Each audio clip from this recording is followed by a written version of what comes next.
Surprise, we're all here.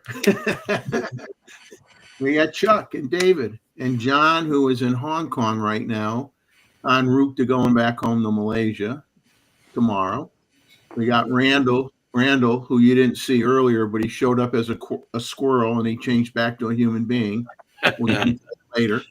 And then we got Gustavo at the very bottom of the Hollywood Squares here. And we will... once we get about 23 or 4 people, we will start seriously getting involved with the show here. And we thank all of you for coming to the last photo review for this calendar year. And let me get up some of my notes here. So we have 90 images tonight, which is a tie for our highest amount that we've had with our photo review.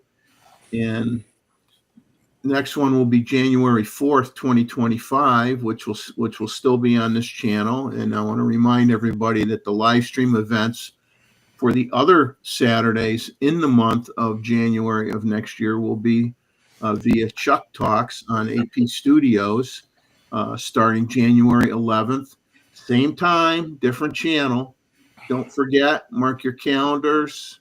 Make sure you show up. Otherwise, I'll have to go out and start taking names if you don't show. So just remember, you got to go to AP Studios to get the notification and the link for the show for January 11th. It's still 9 p.m. Eastern Standard Time on January 11th. So I will remind everybody of that in the upcoming weeks, every week until we're there. And a word of advice for everyone is buy some Excedrin migraine. If you're trying to track all the deals on the photo equipment out there, you're going to need it. Yeah. It's about the only thing that's going to get rid of your headache, because you will have a major headache. There's no doubt about it. But Bob says he hears some cracking. I don't hear any at my end. I don't know if anybody else is hearing it or not. So we got Bob here. Bob, our photos. Joe Man's Land. Joe's at a family dinner tonight. Joe, you're always, every time the show starts, you're eating. I don't know what it is. It's like you're always eating, man. I'll tell you. At least John waits for a little while and then he eats. See, Jeff, it's 7 o'clock in the evening here. You know, if you're going out, it's a good time to start eating, or just finishing eating, or something like that. You know, the way to get around that, if you started your show earlier, then he would come here before dinner. Oops. Yeah, but then all the people on the East Coast will still be at work if I did that. That wouldn't work out too good. Working on a Saturday? Oh, people work on Saturdays. You kidding me? I used to work Saturdays all the time. We got so Joey says hi. We got Jim, aka Real Nikon Lover. We got Michael Drees. Now Michael made a comment here earlier that he just got his Z8 back from Nikon Repair Center after he dropped it into a stream. Ooh. He had insurance, so The insurance covered the costs, so it was a good thing that he had that. Wow. So we've got, let's see, Robert from Connecticut is here, and let's see, Woody is here. Woody is multitasking, watching football games and the show at the same time. I guess if he was on the piano, we would hear some cheering every time his team scored. Terry is here from Down Under. I guess we don't have our other member from Down Under is probably Roy. Roy's probably tied up tonight if his caretaker hasn't shown up, so he's probably doing that. But hopefully he can pop in the chat. And let's see if we got. Is in, so we got Ted here and Sanjit, and all is well. Ted, everything's pretty good, and you got to do, because we'd love to hear the tale of wow, is you got to drag Chuck back to B&H Photo so he can buy out half the store. He's getting off easy, guys. You gotta go to Connecticut. You gotta grab Chuck and smuggle him to B&H Photo. I got my 800 to the 800 PF. Yeah. Yeah. Congratulations. Yeah. Good. It's good for weightlifting too, Chuck. But it's not as bad as the old gear, though. Okay. It's lighter than the old gear, a lot lighter than the old gear, but still has a bit of heft to it. Yep. Since we got 25 people here and we have a lot of photos, I'm going to start setting things up here to get things going with the photo review. And then if we, depending on the hour of the night or morning that we get through all those images, then if we have time, we'll chat a little bit about other things. I'm going to show Mr. Ishii's pictures first because he has to leave soon to pack so he can get home tomorrow, and I don't want him to miss his plane because of the show. So give me a second to get everything set up here. It always takes a minute or two. And let's see. Well, actually, I'm going to forward to his slide first so I don't have to go through. Let's see. And John, when we wait, so these are photos from which trip? The recent trip. China. Yeah, you see the pictures I sent Jeff the other day. They were just iPhone pictures. Okay. Because I didn't have time to. I didn't bring my computers, so then last night I just was able to transfer the pictures to the hard drive. And I only had time to grab a couple of, Nikon pictures, and I'll have more later, but I just haven't had time to go through them all. So the ones I gave Jeff the other day were just iPhone pictures, unfortunately. That's all right. Then on the screen here, on our big screen, it looks fine. So I'm going to bring up the first picture here that John sent me. And I think we kind of recognize this person. Yeah, I've been there. Oh, you have? Yep. It's pretty amazing, isn't it? Mm-hmm. That Forbidden City is pretty amazing place, and you can see in the background there they got these not SWAT team, I don't know whether it's like their version of the FBI. These undercover cops behind watching everything, so they watch to keep an eye on everything. So that was just me there. It's just a tourist shot of me, and it was really cold. Like it's already like -1 degrees, so it's about 29 degrees Fahrenheit. No, no. I had asked John before the show started if he had any issues taking photos at any time, and he said no, which I found pretty interesting. That he didn't get any. No one approached him to say. No one approached you to say, "Oh, you can't take any pictures here." Or anything No, like that. a lot of that is just the propaganda we hear, and unfortunately, it's really too bad that there's such hatred between the two countries of the United States and China, and a lot of it's just made up. And it's if you go there, it's not like that at all. It's you can do whatever you want. And It's John, just you like landed any other directly city. in Beijing, or did you travel from Hong Kong to Beijing? I remember that you Well, mentioned that we were going to go by train. yeah, I took a train from Hong Kong to Guangzhou to see some of Dinah's relatives, and we Okay. took a high-speed train, and that was pretty amazing. So this is about an hour and a half, about an hour ride, and the train is going it was going 293 kilometers per hour, The all you have, which is all you get is one what? picture. No.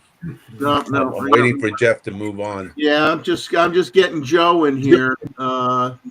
We got Joe Stroud visiting us here. Hello, Joe. Oh, What's up, guys? Good How to y'all? see you, my friend. Good to wow, see long you. time, Joe. Yeah, it's been a while. Wow, a long time.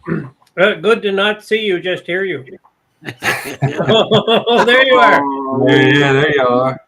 there he is. He gets blocked when I'm showing the photos here. So Yeah, you can go. but Yeah, he you is can go there. pretty So fast. it's not your imagination. Joe is with us tonight, at least for a little while. So it's great to see you, my friend. It's been a long time. At Yeah, least it's a been a year. while. Good to see all of you guys. Yeah, really. Good to be on. I've been watching though. I've been Yeah, I checking. sure miss your work. We're starting off here with John's images because he's got to get ready to pack to get home tomorrow. So we're going to go through his quick, and then we'll before we go on to the next person, we'll talk to you for a few minutes, Joe, before we keep going. So Yeah, give us a few minutes here. We'll bring up. John bought one of these hats, but I think he actually stole it off this guy. Yeah, I ripped it off this guy. You He's ripped it selling off these this guy. souvenirs. Yeah. Trying to get some extra cash in his pocket. Yeah. They're pretty warm. Yeah, you can go to the next one. These are just snappies. All right, this is a picture of the palace of the heavenly city or something like that, and it's. The reason why I took this picture is because a lot of Instagrammers like to shoot from this location where you see the awning on top. Wow. And then you have these. Fortunately, that day the clouds were nice, and they had these wispy clouds, and so it wasn't a long exposure or anything. And the funny thing is, up on top is this round circle, and if you stand, a lot of people stand on it, and they want to pray to get their wishes. So this pretty girl stands on it, and she's closing her eyes, praying that one day she'll meet a nice guy, nice handsome boy, rich and famous. And all of a sudden, she opens her eyes and she sees me taking a picture of her with my iPhone. And the expression on her face is like, "What the?"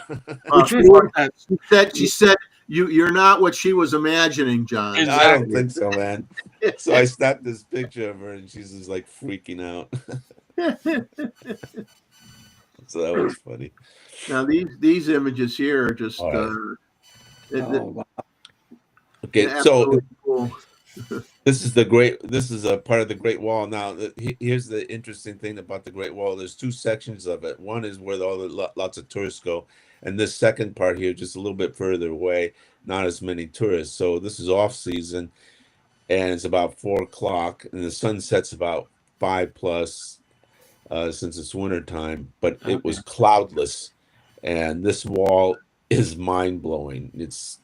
It is. I don't know how they built this thing to keep the Mongols out, but it is one of the wonders of the world. If you ever have a chance, you gotta see this because it just goes on for 2,000 some odd kilometers, almost like 1,500, 2,000 miles. This thing goes on, and it's only portions of it is open to the public. The other portions are pretty.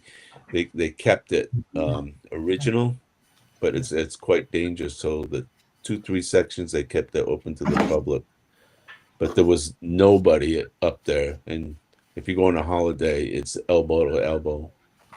And those are the clock towers. So I took this picture because Diana, you know how ambitious she is. She goes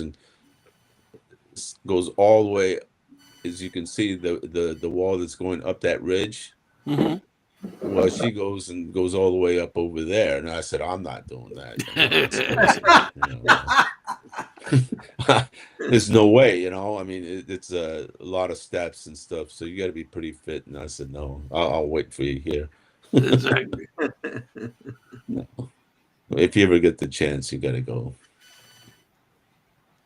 So this is like golden hour, and then Man, nice. it's everything, all the leaves and everything are gone, so you get a beautiful view of how mammoth that wall is. Yes. Um, Now, do they during the maintain it, John, or is it just kind of like it's not really anymore? I mean, at this point in time, do they what? do they maintain it at all? Oh or- yeah. This thing is highly, highly, highly maintained because it's a national treasure. yeah. So to get there, to get up, you take a cable car, because to walk up from the bottom of the hill it's a little bit too much. So you take a cable car up there, and everything's set up for tourists. So it's quite easy, and it's highly, highly maintained. So there's cleaners there. They clean everything, all the trash or lack of. And So during the fall, did you see many people from the U.S. there while you were there? no, that's another thing. The only Americans I saw was at the Hyatt Hotel, and they were there on business. The only Western tourists were mostly just Europeans, Russians, French, and Italians. But Okay. our guide says it's really too bad that the Americans don't come anymore. They just don't come unless they're doing business in Beijing. Huh. So the politics is unfortunately really destroyed the American tourism going there. But the rest of the other European countries, they have visa free to go there for 2 weeks. So Okay. you get a lot of Europeans. And then for me to get a visa as American, it was really quite easy. You just got to fill out the paperwork, and I did that in Hong Kong. So I got a 10-year visa, multiple entry, and each time I go to China, I can stay 60 days. And believe me, they go through your passport, and they wanted to see my old passport, and they scour through those passports with a fine-tooth comb before they give you the visa. But once you get it, it's okay. So when I was in the visa office here in Hong Kong, China visa office, there was an American guy who works in China, and he was getting his visa, and I was complaining to him, "Oh man, this thing takes so long, they want to ask you who your father was, who your mother was." He goes, "That's nothing." He says, "I tried to get my students in China to get a visa into the United States." He says, "That is 1,000 times worse when you go to the U.S. Consulate to try to get a visa for Chinese tourists or students to go to the United States." So he says that this is nothing. Isn't the But if you Great ever get the Wall? chance, Isn't the Great Wall, John, one of the what is it, 7 wonders of the world? oh yeah. Yeah. I mean, Joe, if you'd have gone there, you would have. It would just blow your mind. You're Oh going, yeah. how Oh, do man. they do this? And they built this to keep the barbarian Mongols out. Mhm. You know, Hopefully one day I'll see it. this is thousands and thousands of years old. Yeah. You know, and you like in our country, you go to Massachusetts and you see something that's made in the. You see homes that are built in what 1750. You think that's old. This thing goes Yeah. back to thousands. Oh yeah. If Yeah, that was here, they'd tear in it down. America, nothing in America is old compared to Southeast Asia or even Europe for that matter. And they built these magnificent cities of the emperors and their concubines and the empires that they control.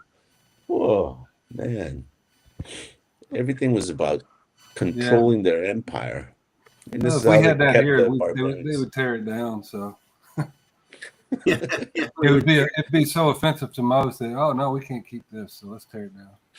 Don't worry about history. Now, Trump wants to put up a wall. That wall he's got with a bunch of slats in it this is what you got. You want to do a wall? This is a wall. Yeah, that's how you do it. Yeah. Right. And this is probably twice as long as the one on the Mexican border. Oh yeah. Well, I'm Nice. glad Nobody you were could do able to. You got one more here that you Okay. sent me on from your Z6 III here. All right. Yeah. I like this picture. These PLA guards are like the same as, say, you go to the Yeah. monument in Washington D.C., the unknown soldier. You see the guard there. It's their equivalent.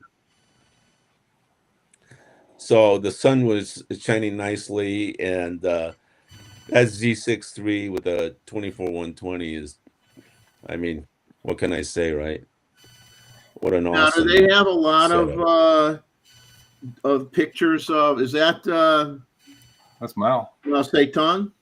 Yeah, that's Chairman. That's Chairman Mao. Mao. Yeah, So Chairman do they Mao. have a lot of pictures of former rulers of China No, throughout, or just him and the current one? no, they don't. Okay. I mean, obviously they have Mao Zedong because he's the founder of the Communist Party in Yeah. China, right? So he's a big deal. He wasn't the most popular guy. The most popular guy is Deng Xiaoping, but he was more of a capitalist, and he's the one that warmed up with Kissinger and Nixon. But Mao is more of a traditional, was a revolutionary. So they always use him as kind of like George Washington. And that picture there is it's taken down every 5 years and redone because of weathering. Imagine. Wow. And then the new Xi Jinping, who is the current one, he keeps it very low key. There's no pictures of him anywhere, and he's a very low key fellow. But they keep a tight control. But I mean, this is the type of pictures I used to take when I was in the news. You take a picture like this for current news, and then put a title there on the You side. have to tell the story, correct, John? You have to tell the story. Yeah. And that's the story. The story is the young PLA guard and the old red guard of Mao Zedong. Exactly. Now, how Gustavo, did have they you react been- to you taking the pictures of the guards, John, today? Pardon? How did the guards react for you taking pictures?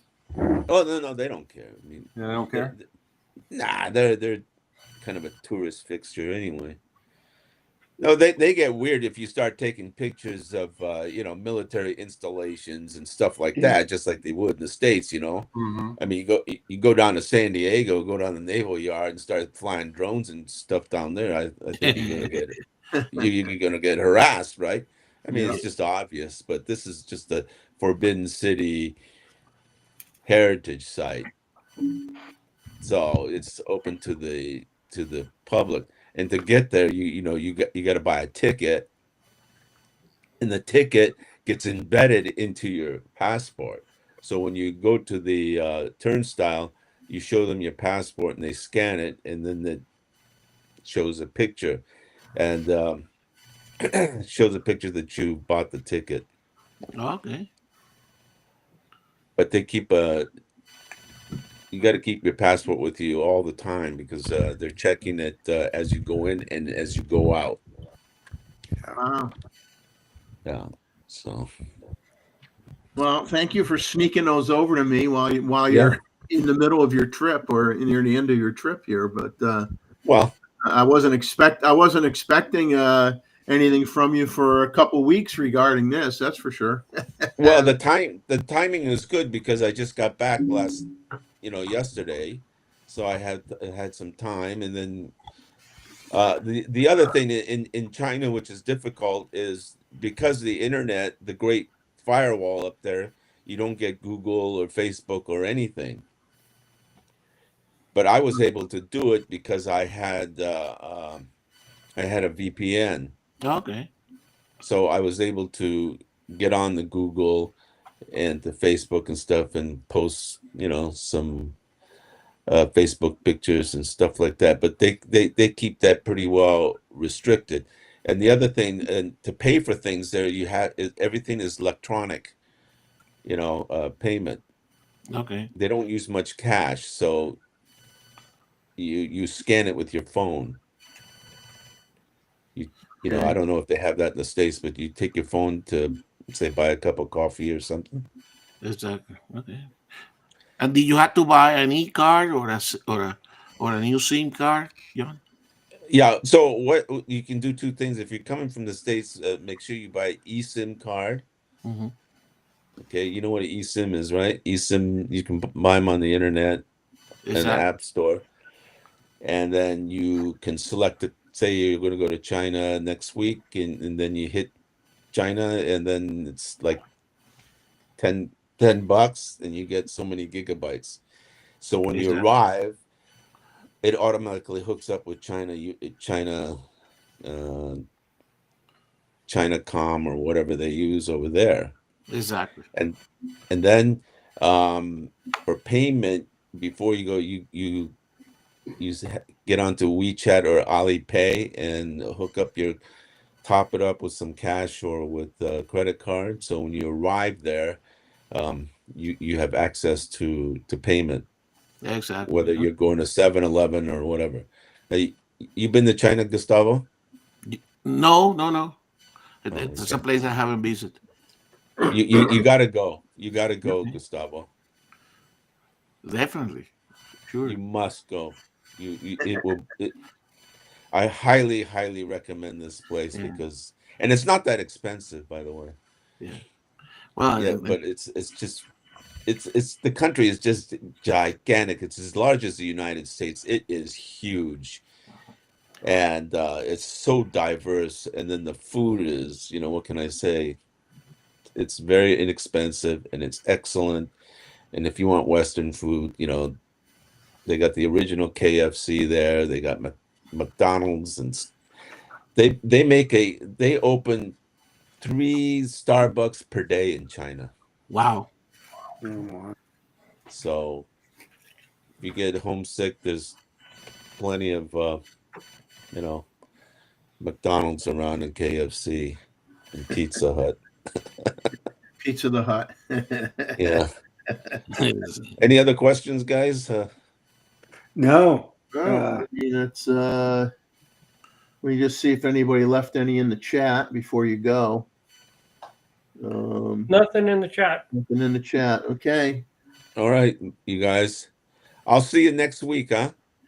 Yes. Sounds Okay. good. Take care. Thanks for sending me these images, John. I appreciate it. All right. Chuck, Thank good you, to John. see you. And I can't wait to see your show next month. Me too. All right, you fellas. Gustavo, All right. See you later. Have a Randall, safe trip take home. care. Have a safe trip home, John. Okay. Yeah. Bye. Bye. So I'm gonna. John was near the end of the 90 image show here, so I'm gonna zing back to our first to our first slide. And of course, I knew that was going to happen when I did that, but it's going to take a minute for my hard drive to wake up, my external drive to wake up. Then we will start at the beginning. We're going to have the first images we're going to see are from Terry down under, and then we're going to have some pictures from Woody Mallory after that. So we're going to start with Terry, and so this is his first shot. This is he says this is an oldie. This was from 2016 with his Canon 5 DSLR. This is a rainbow lorikeet Yes. with the Canon 5 DSLR and the Canon 70-200 f4 at 200 millimeters, Yeah. 1/320th of a second at f4, and exposure comp at -1 stop. He says in the spit, Gold Coast, Queensland. Beautiful. Wonderful color, huh? Yes. Mm-hmm. And that eye is tack sharp. That eye is tack sharp. And then Terry's second image that he sent in, we will get to here. Oh, beautiful. This is I like this was a little newer. He took this in 2021 with his D850. This was a close up. He says a close up short of, as he worded it, of a yellow water river croc in Kakadu National Park in the Northern Territory, with the Nikon D850 with the 2-500 millimeter lens at 500 millimeters, 1/500th of a second, f9, and he was on a little boat when he took this. This croc was probably bigger than the quote unquote little boat. You know. Yeah. So Gary, not a salty. So this is a freshwater one. Yeah. Water river croc. Yeah. Wow. The eyes have it. Mm-hmm. Beautiful image. Then his good job, Terry, as always. The third image he sent in. I know I sent him a text on this one when I saw it. He has this is in May of 2024. They call this a black winged stilt with the Nikon Z9. We have black neck stilts on the East Coast in the U.S., which I sent him a picture of just so he could see the difference between this bird and the one we have here. But this is a black winged stilt with the Z9 with the Z 180-600 at 600 millimeters, 1/2500th of a second, f6.3. This was a Western water treatment area in Melbourne, Victoria. Love those. Yeah, beautiful. And then almost with all these silts, it's almost difficult to comprehend how that body can be sustained with such flimsy legs. Yeah, they got the sexy legs, don't they? So his last image that he sent in, that he said, and it was in the same place as this, but a month later, he got a picture of an Australian crane. Oh, okay. And this was with the Z9 as well, with the Z 100-400 millimeter lens at 240 millimeter, 1/640th of a second, f5.6 with exposure comp minus 0.7 stops. So yeah, that's interesting. The little red cap, huh? Back of the head. Yeah. Mm-hmm. Yeah, and I don't see ones that look like that, here. Interesting. Yeah, Terry said it was a face blue smiling. No. He that's the emoji. Oh, got it. Yeah, not the bird. All right. Turn back. squirrel, Randall. All right. I looked on the computer. I have another computer or iPad, and I can see the emoji. But then when we look at this program that we use to restream, I Yeah. says, "What is that? Is that Exactly. the name of the bird or?" We get the description. Yeah. Beautiful, Terry. Good job, Fantastic. Terry. Very Those good. birds. Now our next victim for tonight's show is Woody Mallory. So Woody says at the beginning here of his commentary before I put up the first picture, he says 3 eagle photos for Gustavo as he requested. Okay. So you know what you got coming. So he says this is using all 3 are going to be this one's with a let's see, this is with the D500 with the Tamron 70 to 200 G2 at 200 millimeters f6.3 at 1/3200th of a second.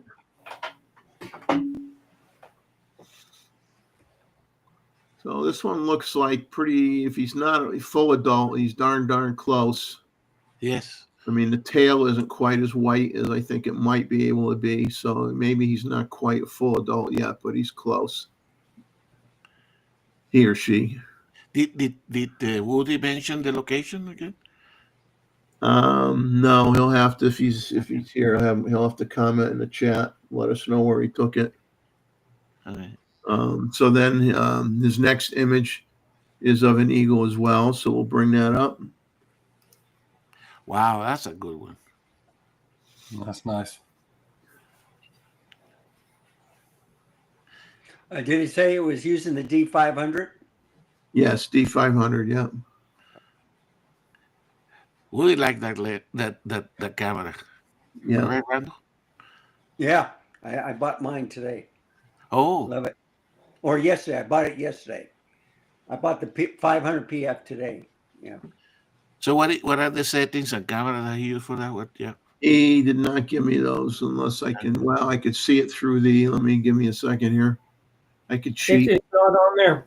I could cheat, find it, go to the library mode.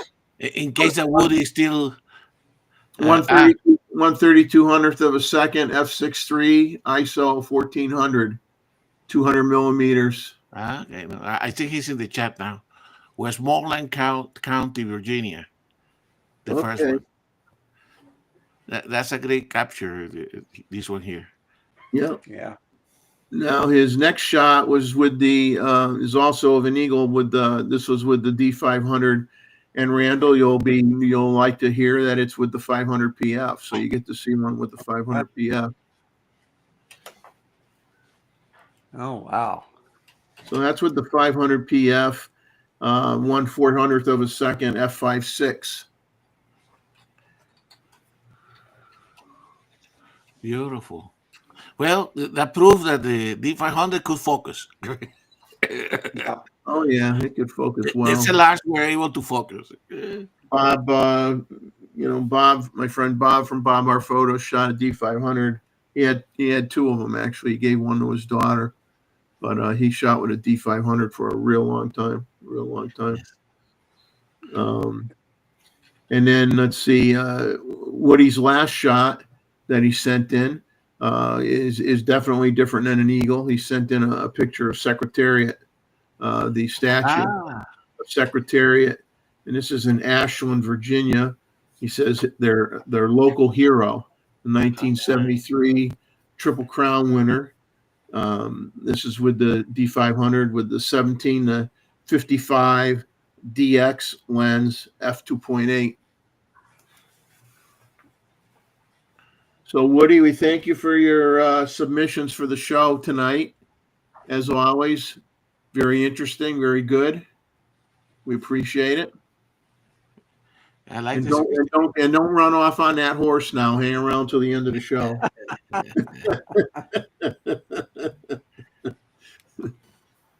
Like the work that they did on the sculpture, correct? With some elements of the sculpture that are in purple. Yeah, Beautiful. that's Thank nice. you, Woody. Thanks a lot, Woody. Now the next images are coming from Michael Drees. So we have Michael Drees with some images, and then he's followed by Bob Reppert. So we will give me a second to get up Michael's photos here. So Michael's first shot is of a bull elk. This is in Yellowstone National Park. He used the Z8 with the Nikkor 800 millimeter PF, f6.3. So he's wide open, 1/1000th of a second, ISO 800 minus a third exposure compensation. So he says he used a little bit of negative compensation because he wanted to make the background a little bit darker so that, the subject stood out more and emphasize more of the subject rather than kind of, balancing it out with like bringing up the shadows in the background. And he says he pushed up the blacks in post to darken it even more as well. Like it. I think it worked very well, Michael. Yep. For sure, Yeah. it highlights your subject here. Yeah, definitely. Well, it makes him. It would definitely, if the background was too bright, you wouldn't get all that nice definition in the antlers either. Yes. That you get with it being dark. So he did a good. He made a good decision there. So his second image is of a marmot. If I pronounce that right, I don't know, marmot. Yellow-bellied marmot. And this is on Beartooth Highway in Montana. Yes. It's V8 with the Nikkor 1/400 at 400 millimeters, f5.6, 1/500th of a second, ISO 320. And he says, while traveling down the Beartooth Highway leading into Yellowstone, he noticed a marmot scrambling around in the rocks by the side of the road. He hopped out of his car and he stood up to check out the strange intruder, and then he was able to get this shot. Beautiful. Like the colors in the backgrounds are beautiful. Yep. Mm-hmm. Very good. And here's where too, as we say, you may have the rule of thirds, but it doesn't mean it makes sense to follow them all the time. And here having the subject in the middle of the frame is the better choice. Of course.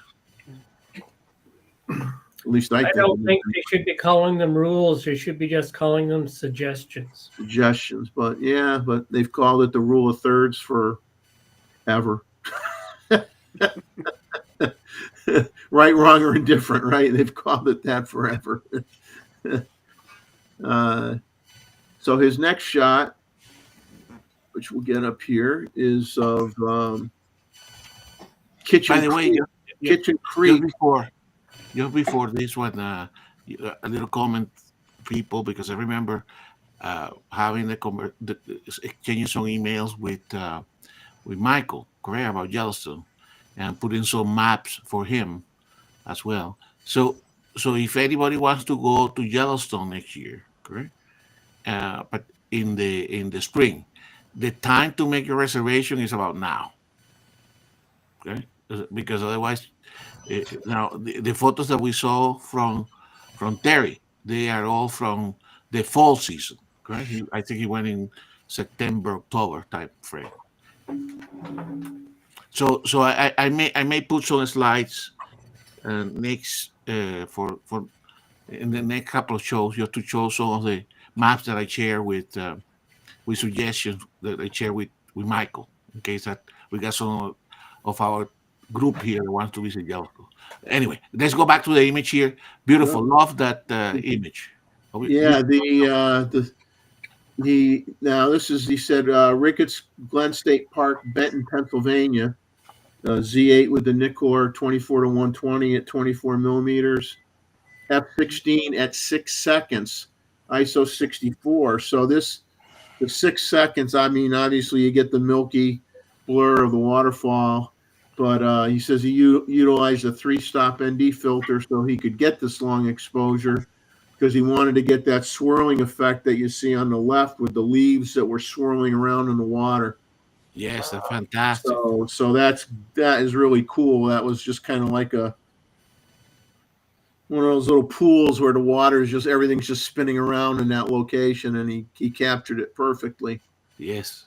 And even and of course he's at F-16, so even the leaves in the foreground on the rock are tack sharp. Yes. So really, as they say, that's a wall hanger if you ever saw one. That one you want to put on the wall. Indeed. Of course, Michael's probably run out of wall space by now, I think. But Yes. Well, and the fact that the whirlpool kind of in one side and complement the waterfalls on the other side, correct? yeah, very nice. So how many millimeters you use? What was the last time? This was the 24 to 120 at 24 Okay. millimeters. Okay. And then let's see, he sent in one more image here. Actually, it's funny. He sent me this image that you're going to see. He sent it to me, and then he says, "I'm sending you another copy. I fooled around with it a little bit more. I like it better. Swap it out." So I did. So this is a shot of some mallards. I like the And light. this is in Wildwood Park in Harrisburg, Pennsylvania. Z8 with the 800 PF, f6.3 at 1/3200th of a second, ISO 4500. And he says, "Who knew you could capture small in-frame images with an 800 millimeter lens?" When I noticed that waterfall were banking against the opposite shore of a lake with great autumn colors, he started to experiment with a variety of compositions to create a painterly effect. And he said this was his favorite image from the season. Beautiful. Yes, very nice. Yes. Very, very nice. And what speed was he? He was at 1/3200th of a second. Okay. Very nice. Well done. Thank you so much, Michael, for what you sent in. Really good. Really, really good. And then we're going to move to Bob Repper. And Bob's first image is of a green heron. And this is more than likely, I'm assuming this is in our normal spot that we go to first, Huntington Beach State Park in Murrells Inlet, South Carolina. So we got the green heron first, and then Bob moved on to other things. Yes. And this is a black crowned night heron. Yeah. And these shots. I mean, this exposure on this is really, really good because let me tell you, this is you've got shrubs in front of you. Yes. You're kind of shooting down low. You know, these birds are kind of buried with branches and trees all around them. And the fact that when you can get one that's in a little bit of a clearing like this and you're able to get a shot of it, you're very, very happy to be able to get it because, you know, normally they're just surrounded by branches. And trick exposure, correct? With all these shadows and The light. exposure, you got some nice bright areas and some dark areas, and he did a nice job with it. And nothing overexposed here, correct? I can see the histogram. So beautiful. Yeah. And Bob, what is he doing? It's a kind of opening the mouth, or he has something. He was probably he has another follow up to this one, so I think it was probably drinking some water. Okay. And let's see, this was with the 1/1250th of a second at f5.6 ISO 900, 500 millimeter with the 200 to 500 zoom. Beautiful. And let me get his. He's got another one here. Yeah, you could see the droplets of water at the end of its beak. Oh, yeah. Yeah. Love the radar. Yeah, I mean the 2 to 5. I tell you, the 2 to 5. I mean, I had that lens for quite a while myself, and yeah, I mean, if you had to like zoom quick, it wasn't you weren't going to zoom quick with it because it had such a long throw. But in terms of sharpness or whatever, it was an extremely good lens for the money. I mean, great starter lens by anybody that wants to get into bird photography. You know, either whether it be the old 2 to 5 or the current 180 to 6, which is what Bob shoots with now most of the time, is with the 180 to 6. Yeah. But the 2 to 5 earned its paycheck as Yes. well. And then Those are great. That's tricky lighting situations right there. Exactly. Yeah. You do good on those. Then Without his next blowing image, anything out. Nice. no, it looks good. And the claw, and I like the feet. I like seeing the feet nice and sharp, you know, so you can see like the talons, you know. And you know, the moss there, the green, everything is nice and sharp. His next shot he sent in was of a great egret. It was in nesting. Once again, you know, when you're in the area where they're nesting, I mean, you're dealing with, you know, of course, the white bird is, you know, very, very tricky to not blow out the white bird, and then they're always like kind of like surrounded in the thicket of the branches of the trees and the taller shrubs and stuff like that. So there's always going to be a fair amount of shadows in the shot too. So it's challenging to shoot in those areas. But And Jeff and Bob, were these photos recent or? these were, he took this one in April of this year. Okay. I was April. wondering. This was during the breeding season. This was Exactly. during I'm wondering. right. They were nesting and getting ready to have their young. Exactly. That bright green color in the plumage, right? The nuptial plumage.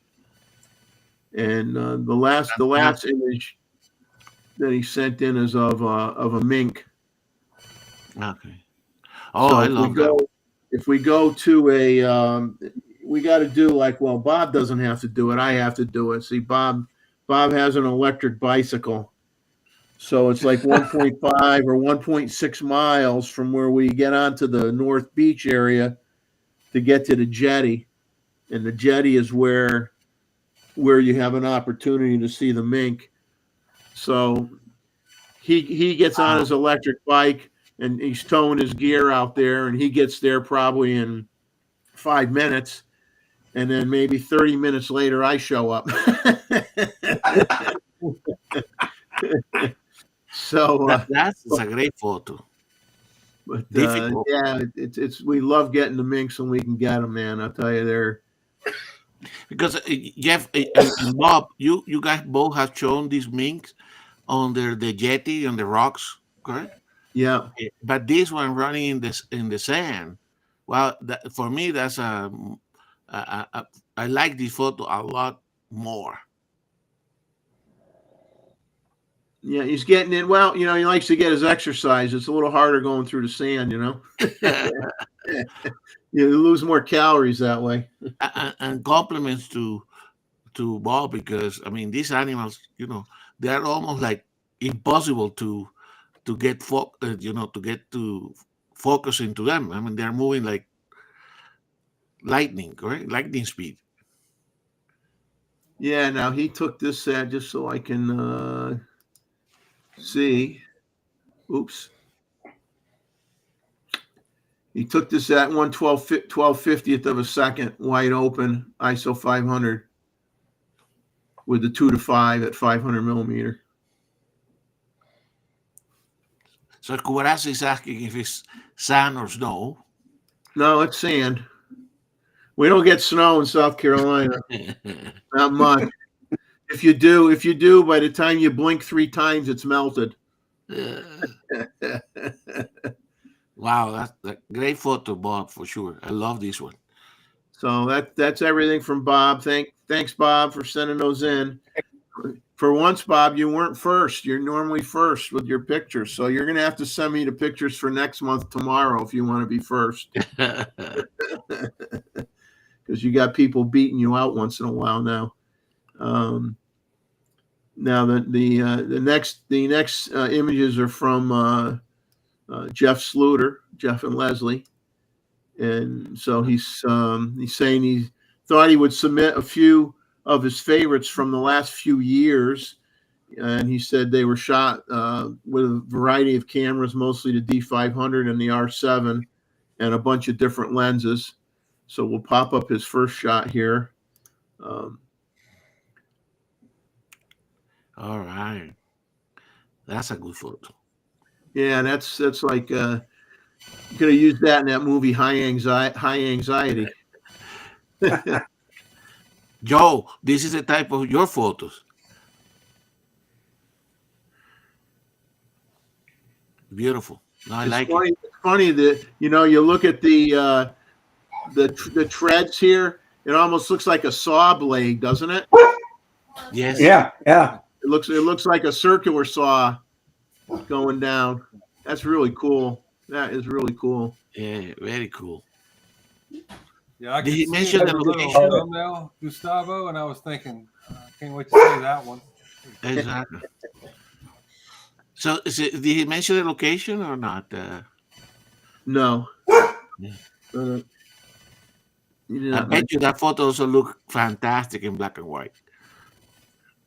Yeah, he sent me 5 images, but he didn't really he didn't give me any location information. Yeah, I don't think we have him here today on the chat, but Yeah, very good, very good. Yeah, he said he wasn't going to be on. He's visiting or doing some travel or whatever. He won't be home to watch the show till tomorrow. This is a 1/25th of a second. You can see it on your screen here. f/6.3 ISO 5600 with Okay. the 18 to 400 millimeter lens at 18 millimeter. Wow. So that's a cool shot. I like that. And then we move on to his next one here. This is wonderful. Very good. You got the snake in there. You got the babies. Oh yeah, It's dinner time, man. It's dinner time. very good. I don't know. He to be able to find that, they're not. It's not easy to find Very good. owls. And to get the To get the chicks in there too is like wow. to get And the have view. that opening, right? To get the view. Yeah. I mean, to And have exactly. a chasm like that right in the middle where you could get it. Yes. And he is very, very well. He knows his area well. Let's put it that way. He knows the areas he goes to very, very well. And wonderful shot. Wonderful. And then his next one here that he sent in. That's a young one. Wow. I like the bird for sure. So ugly that it's nice. Yeah. It's so ugly that it's pretty. Exactly. Yeah. Obviously we don't know what it is. The chick could be a I don't know, a red-winged bird or so. I mean the chick. I don't know what it is, I don't know what it is. but it's a fantastic, beautiful image. I love it. Yeah, and you got all the dried up flowers Exactly. too. That adds something to it. Adds texture to the photo, Oh no. And And the pose, correct? One claw and one set of flowers, and the other claw and the other set of flowers. The flowers match. and then you got one of my favorite birds. You got the pileated woodpecker Okay. with some nice blue, some blue flowers in the background. And from blue bonnets. Beautiful. And then Jeff, he always likes to take pictures of dragonflies every once in a while, so he doesn't disappoint. So he topped off what he sent in with another dragonfly Wow. As he was landing. Wow. as it was landing. Yeah, it's right now. It's talking to air traffic control, making sure it can land there. No, very good. But Yeah, he's on his final. Excellent images, for sure. yeah, very good, Jeff. Thanks a lot, and hopefully you get a chance to watch the show tomorrow. And then the next images that we have are from our panel member, Mr. Gustavo. All right. And then after Gustavo, we'll have some images from Luis. So Gustavo sent in a series of images that we'll let him talk about. So we'll bring up his first one. All right. So sorry, guys, another set of pictures from Japan, but that's what I have been processing. So this is one from the temples in Kyoto, and I really like this pagoda because it was beautiful. So I went first through the pagoda, then when came around, getting out of the complex, then I saw the pagoda with not so many tourists in front, so I managed to get the photo. Man, imagine the maintenance on a building like that. Yeah, imagine.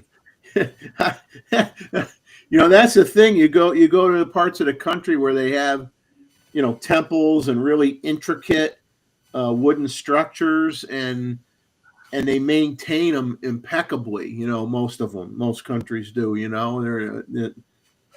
They're amazing. I mean, probably not so much when you go look at castles and places. Or maybe they have a few of them dialed up. Where they use them to. Some of them use them to sell things. Some of them use them for places to go and have fancy meals or whatever. But, a lot of them are just there. They're not necessarily maintained very well. But buildings like this to look that good and considering that they are also old. But locally here, the weather cooperated and we got some nice sky as well. Right? I love the fullness and the greenness of the forest there in Japan. And I believe I cannot read it anymore. I don't have my sheet here, but I think these were taken with 24 to 120. Yeah, right? 24 to 120 f4 at 54 millimeter. This one ISO 110. Yes. So wonderful travel lengths, we all know. Oh yeah. If you don't bring that with you traveling, then you've had a nervous breakdown. Yeah. I believe the next photo is also from the same complex, but the actual kind of ravine in between the different pagodas, and love the weather. Wonder how beautiful this will be in the fall colors, because a lot of these are Japanese maples, right? As I mentioned, the green colors in Japan are fantastic, and then you have all these trees that don't have moss and other that have moss. So that's what I was going for here. Yeah, see a little bit of a wall or something there on the left. Exactly. Yeah. Those gardens and temples, the temples around the gardens the gardens around the temples were beautiful. Okay. So this is actually for our friend here, Martin Hill, correct? So this is now in a different part of the country. We went to a national park and walked for about a couple of hours in the forest, and again taking some forest picture.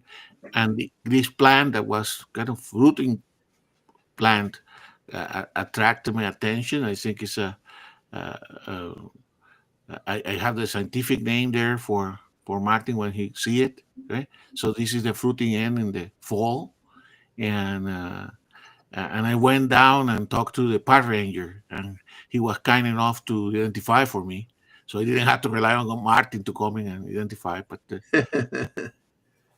Yeah, it looks like a bunch of orange jelly beans. exactly.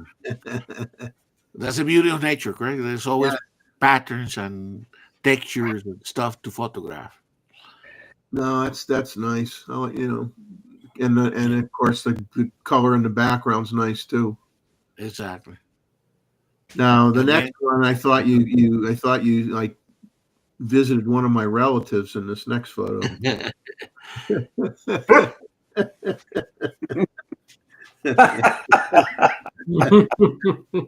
so I told you that I went to see the Japanese macaques, the snow monkeys.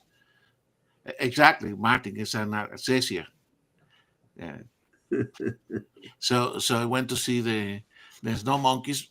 I couldn't see them in the where they have the swimming pool, but there was another location in Kyoto where there were some snow monkeys, and it was also great to photograph, except the walk that John was talking about, going the walk. So here you have to go higher up, like 300 meters up, to get the monkey. But I would love to do more work with these monkeys. The photo is good, but not perfect.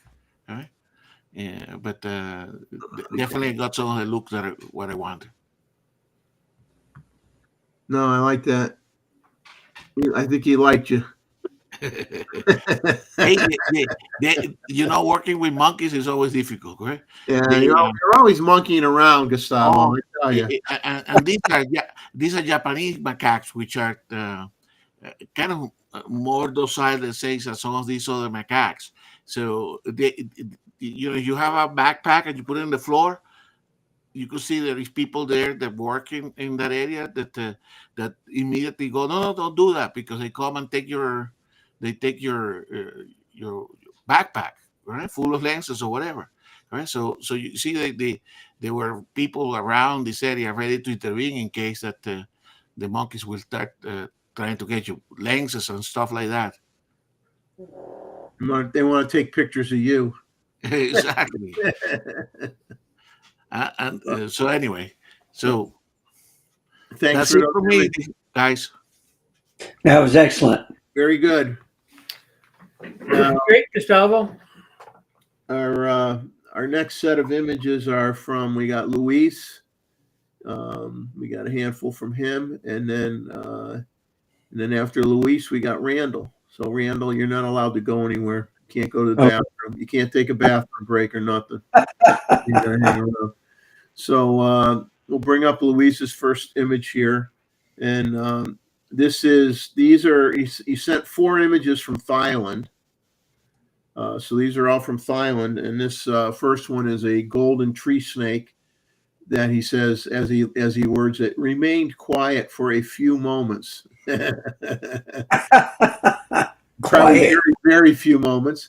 Took it with a D7100 with the Tokina 100 millimeter. That isn't that Tokina, Gustavo? That 100 millimeter. That's a macro, isn't it? I think so. I think it's his macro lens of choice that he likes to use. F11, 1/250th of a second, ISO 400, and he did use a flash with a diffuser panel on it. Yeah, no, that's a great capture. Yep. Difficult to make good photos of snakes. Now his next, most people don't want to get too close to him either, right? That's why they're difficult to get pictures of them. Nobody wants to get pictures of them. Everybody runs away. Now his next shot here is a tokay gecko. This is at night. Okay. Up in a wall. He says too high for his macro lens, so that he went for the 500 PF on his D500. There you go, Randall. Another 500 PF shot with the D500. F7.1, 1/320th of a second. ISO. Well, he has 16.000, but I'm sure it's 16,000. Yeah. Minus 0.7 EV. Flash, once again, used a flash with a diffuser on it.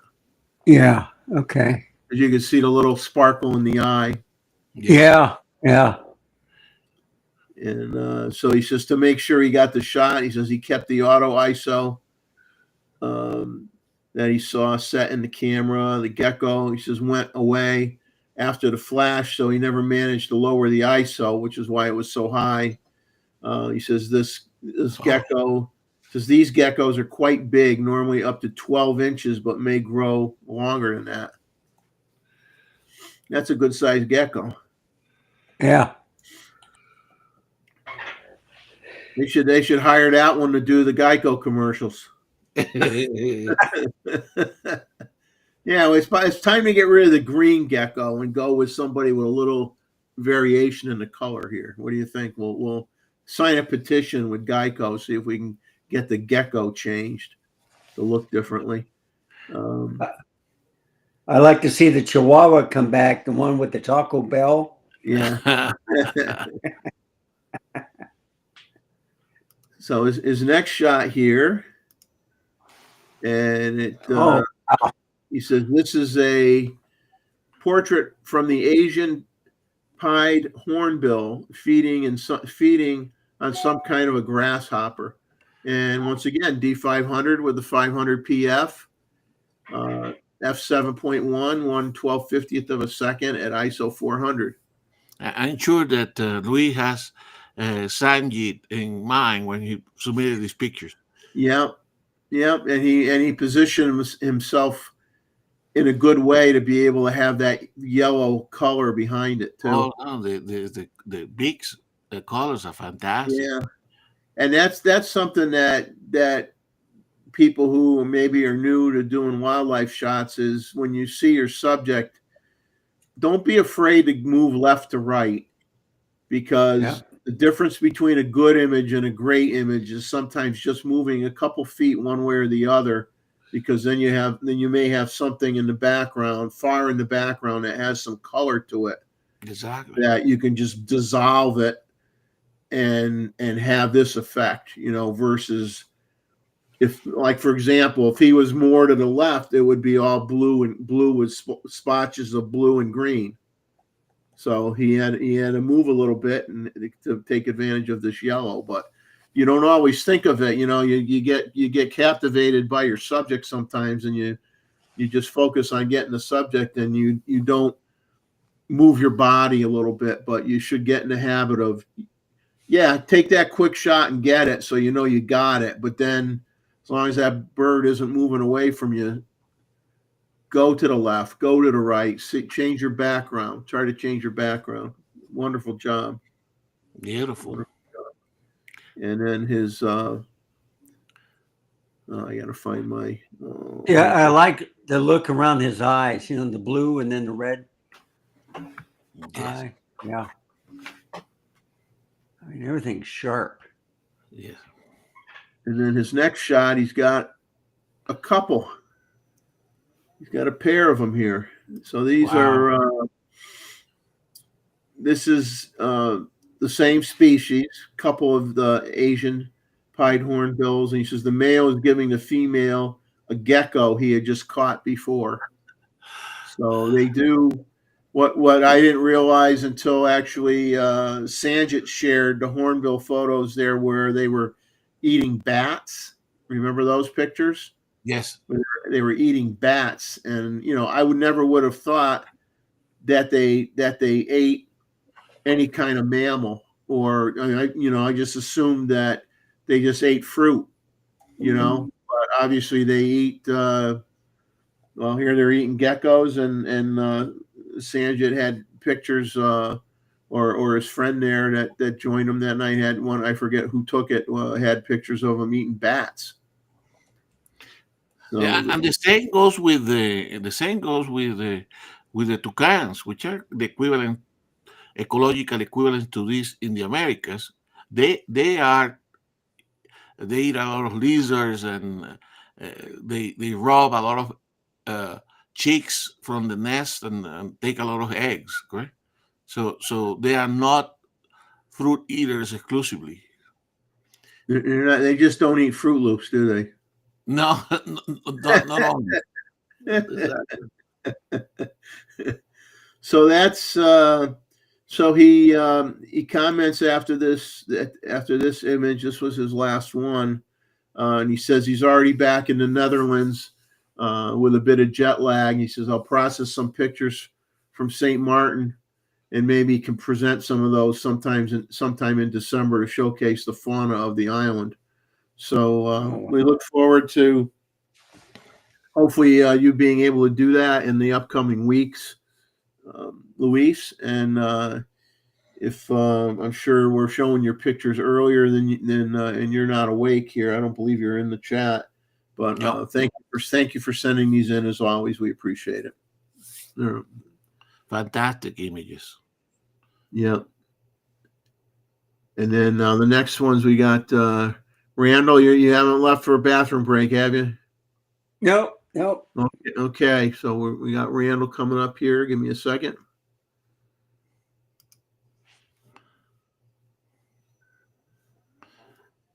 All right. So this is a stained glass, and my mother made it. Oh. She got into that type. She had her own, what is it, melt. And she did this quite a bit. Okay. But this is just one. I believe this is the S9. And yep, S9. 24 megapixel camera. And this is a JPEG. I converted to a JPEG anyway. And Randall, that was a Christmas ornament or just a... No, she did a lot of stained glass. So Okay. it's either animals or angels or, she did quite a few things. And like you can get the diagrams or information through magazines. Okay. And she was into sewing too.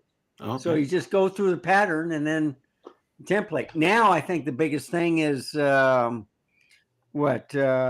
printers that do plastic or whatever. I forget what you call them. But 3D yeah. printer.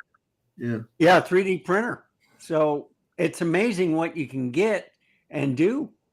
Yes. And, So is this like you have a stand? Is it on a stand or of some kind? it's on a rock.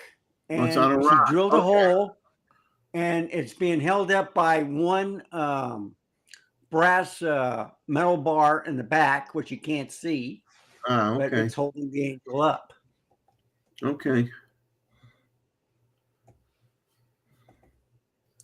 Looks good. Now, how old is that? You figure?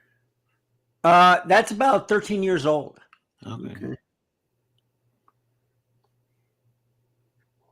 Then we'll But, find you one here. Let's see. She started back in the 1990s, and then I think she stopped around 2000 or 2010. Yeah. So here's another one she made. So they collect these rocks around their area. They used to build houses in different places, gazebos and stuff for communities. And they would collect these rocks, drill a hole in it.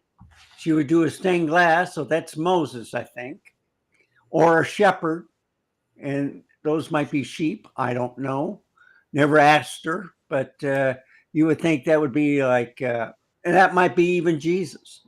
So, with the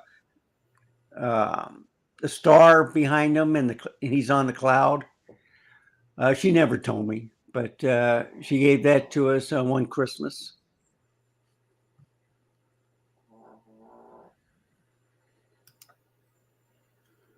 And that was with the S9 again. This is with the S9. This, I'm trying to remember why I took this picture. Oh, you see that little dot in the center of the cloud? I was trying to photograph or get a close-up of, that's a helicopter. Right here? And yeah, that little dot right there is a helicopter. And when I look at that picture, I couldn't believe it, how small it was. But I think I was using the 20 millimeter at the time. And you don't want to use a 20 millimeter. And then, of course, but I thought it was sharper than that. But it looks like it focused on the tree instead of the cloud. Yeah. But I like the colors that the Panasonic have. The blues and the white. Yes. It's a tiny, small, full frame camera, very portable, and kind of reminds me of a Coolpix, but this is a mirrorless, so you can change the lenses. But yeah, that's a helicopter, folks. Not an insect. That's a helicopter. That one's transporting fleas, I think.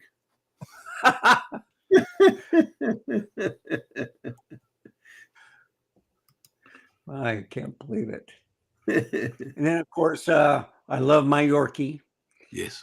So my buddy was put down last year. He had a collapsed trachea, but on all of my YouTube or you see my picture with him licking my face. So kept that. But yeah, that was given to me by I think, it was my mom, because that we loved Yorkies. So we had 3 Yorkies, and actually 4. We gave one away, but yeah. So that was my input. I'm getting better. The tongue on that looks too real, Randall. Yeah. The tongue and the teeth look too real. Right? That's a medallion that you have on your siding, correct?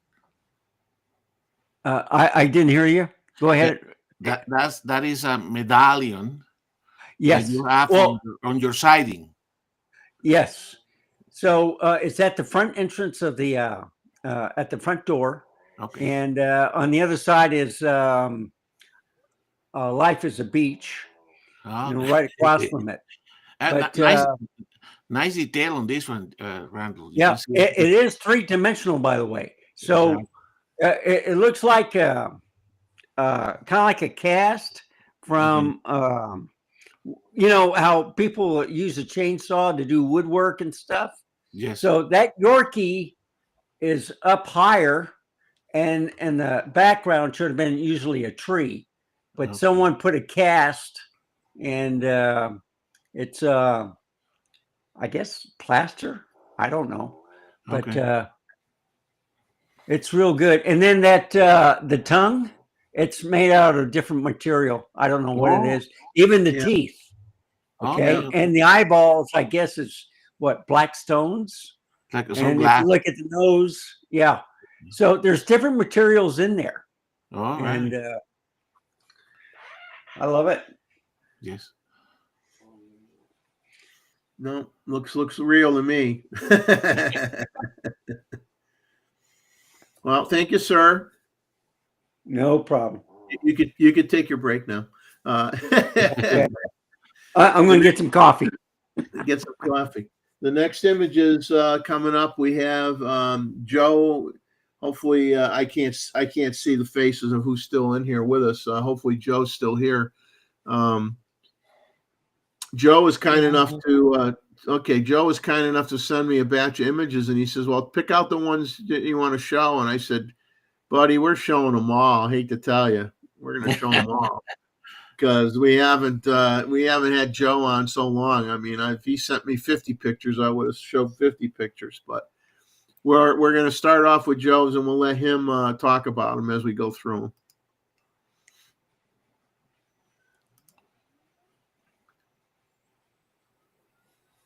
Okay, yeah, that's me out. Me and my dog out shooting, and my wife had my ZF, and she just shot that one. I was trying to find a good place to photograph him at, but I like that she caught that image. Is that near where you live? You got all the bales of hay on the left of you? Yeah, right down the road from where I'm living. Okay. You at work. Yeah, I'm working. You're working, yeah. Your camera's taking a 30-second rest before you find something to take a picture of, I'm sure. Oh yeah, yeah.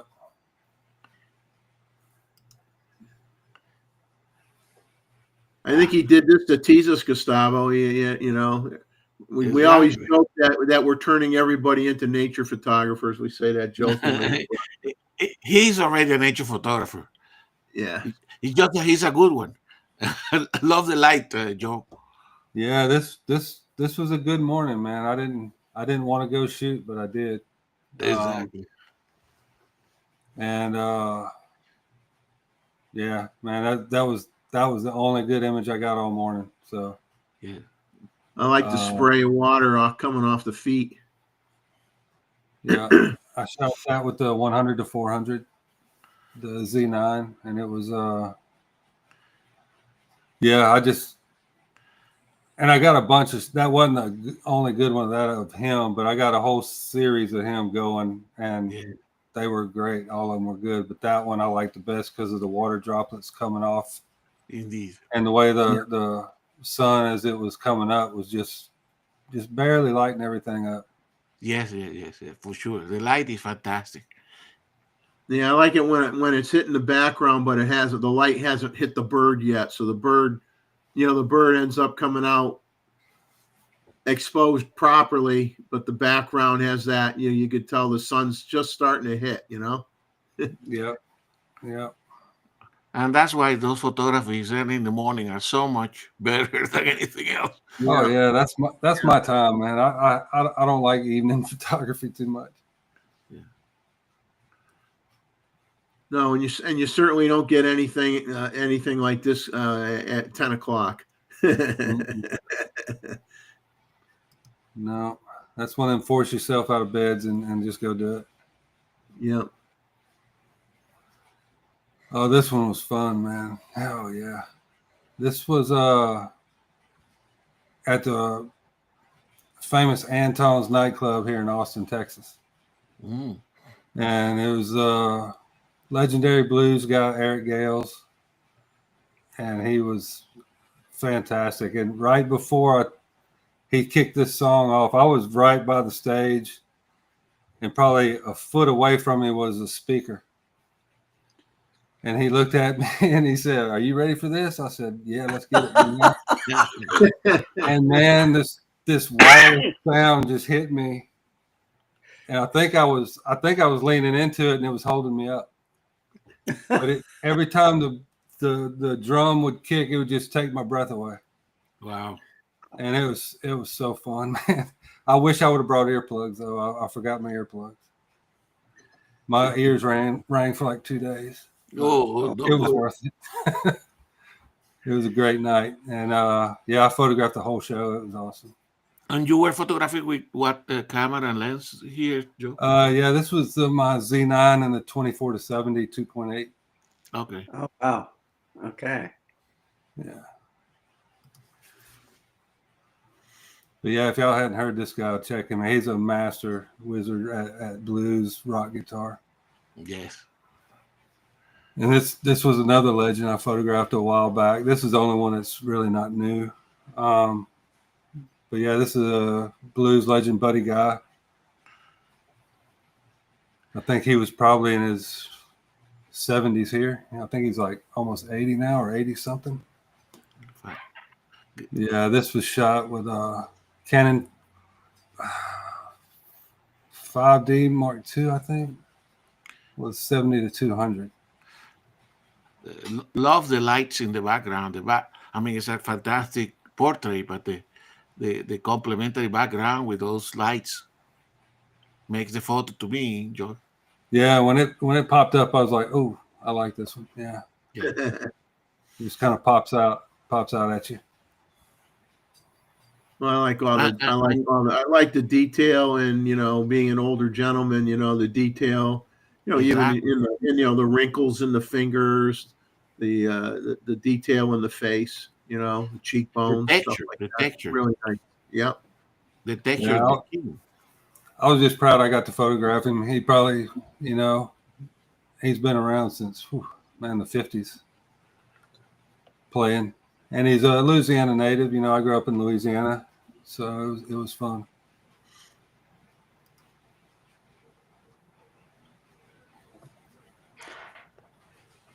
This is another one, kind of recent. Another legendary club here in Austin, the Saxon Pub, and this is Patrice Pike. She's fantastic, a good soulful rock bluesy type singer. A lot of good energy. It's a great show seeing her. I photographed her several times.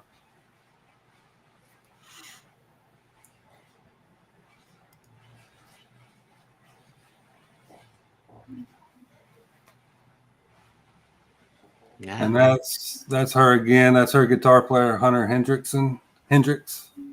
Yes. And I was glad I got it, man. I was just looking down at the screen because I couldn't get no lower. So I was holding as low as I could, looking at the screen, and he just happened to look at me. That's the only picture like that. Is the other ones didn't look as good. Him looking right at me is what did it. Yeah. That create that connection there. Yeah. Yeah, you got that. The light. The light hitting that one eye. Mm-hmm. And on the side of the nose. Type of thing. It looks really cool. And the other thing is, it proved that the horizon doesn't have to be all the time horizontal, right? Another. Oh man, there's no telling which way I was leaning when I shot this one. I wouldn't have known if it's been straight or not, but I think he saw me when I took it, and I looked up at him because after the show, he kind of come up and was like, "I see you got some good ones." I was like, yeah, I think so. But that was with the Z6 II and 24-70. Wow. Now this next shot that Joe sent in. Now we all know that Joe has an incredible creativity, and this picture I go, yeah, this is a Joe photo. Of course. Yep. Yeah. I'm waiting for Julie Andrews to sing or something. I've done several of these that of horses. I don't know what it is, but it's kind of like when I get close to them, which I was really close to this one. It kind of takes on the form of a landscape a little bit, the way their shape is. Yeah. So if I see something in the background that kind of complements that, then I'll really go in and try to create something kind of abstract a little bit. But yeah, well, it works. I think I've sent another one in before that was kind of like this. How many millimeters lens you use on this one, George? This was the shot with a Fuji X-T4 with 23 millimeter, which makes it like a 35 or something. I don't. That's jujitsu in my brain. I can't do. Yeah. This is a Z-Wade special. He do his human landscape, correct? Mm-hmm. Yeah, you do horse landscape. Yeah, you did in the notes. You sent me a XT4 with a 16-55. 16-55. Okay, yeah. Yeah. I was kind of surprised I even could get this, man, because man, that light was gone. It was that little camera did a good job of bringing up the detail of that horse. Yes. Same with the next picture. I think it was the same horse. There you go. Yeah. In case you didn't know, the last picture was a horse. Now you know it's a horse. Yeah. I think the horse's back was actually the other one, the one that was in the back right now. So, but yeah, they wouldn't leave me alone, man. So I was in my element. I was having a good time. Now are these wild horses that you got, or no? They just some on the side of the road and some ranch here. Oh, And okay. I just get out and go kind of talk to the horses every now and then. They like to listen to what I got to say. Anita Stewart is known as the horse whisperer on this channel. She always talks to wild horses, and David always says that Anita manages to get very, very close to the wild horses. Somehow they like her. Yeah, I don't know if I'm a whisperer. They like me for some reason. Well, you can tell they're paying attention to you by the ears. Oh yeah, Yeah. You always got to watch a horse's ears because that's kind of like a window into their brain. Well, what's Yes. going to happen? mm-hmm. Now your next shot here. I like cotton fields. We do have some down here that if I time it right, I manage to get a picture of them once in a while. I really love cotton fields. They're really neat. And you got your best pal with you here. Yeah, that was on that same road, probably a different morning, but we like to go out there and just walk. And it's kind of, I've been kind of trying to put together a little project that I've been shooting with him since he was a puppy. And so this kind of just going on, it's been going on 9 years. So Yeah, that's beautiful. but yeah, that was with the X Pro 3, I think, Fuji X Pro 3. That was with the 23 millimeter lens. Joe, we have been missing your dog. Yeah. Yeah, that was the same morning. Yes. With the X Pro 3, same spot, just off the little road. I just thought it was nice, man. I couldn't pass that up. Yeah, that's a huge field of cotton as far as your eye can see. Oh yeah. I mean, the ones down here that I see, they don't go on like this. I mean, Yeah. they're much smaller in scope compared to what you have in this image. But this image, it's. I mean, it talks about what we always said, correct? It's simplicity, but it's all about the light, correct? I mean, it's the light makes the photo, correct? I mean, half an hour later, half an hour earlier, God knows, correct? Oh yeah, yeah. That's I try to let that be the most important thing in my stuff, Yeah, beautiful, simple, beautiful.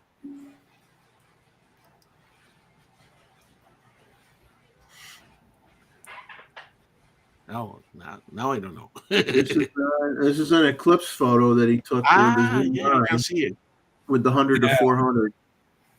Yeah, I was lucky I even got this picture because we were in the middle of moving, and I went back to my old place to get a few other things, and I knew the eclipse was going on, and I had my glasses, I had the filter and all that stuff, and I had my tripod. I was going to plan on doing some, but I got there and I forgot my filter and my glasses. Yeah. So I just kind of sat outside, and I would take my phone every now and then and I'd poke it out and look, see where it was.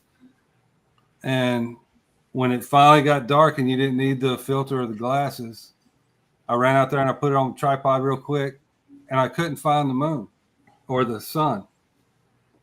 I was like, because it was cloudy, a lot of cloud cover that day. And I shot this handheld at 1/6 of a second. And it was probably, I only shot maybe 6 pictures. Okay. And this was the best one I could do. And I really like the way it looks. It looks like it's falling through the sky to me. Yeah. And the way the light is kind of trailing off the sun a little bit, it just looked like it was just falling. So I lucked up. Yeah, and the way you crop it emphasize that too. Yeah, I did a little 4x5 crop on it. The end of the world, man.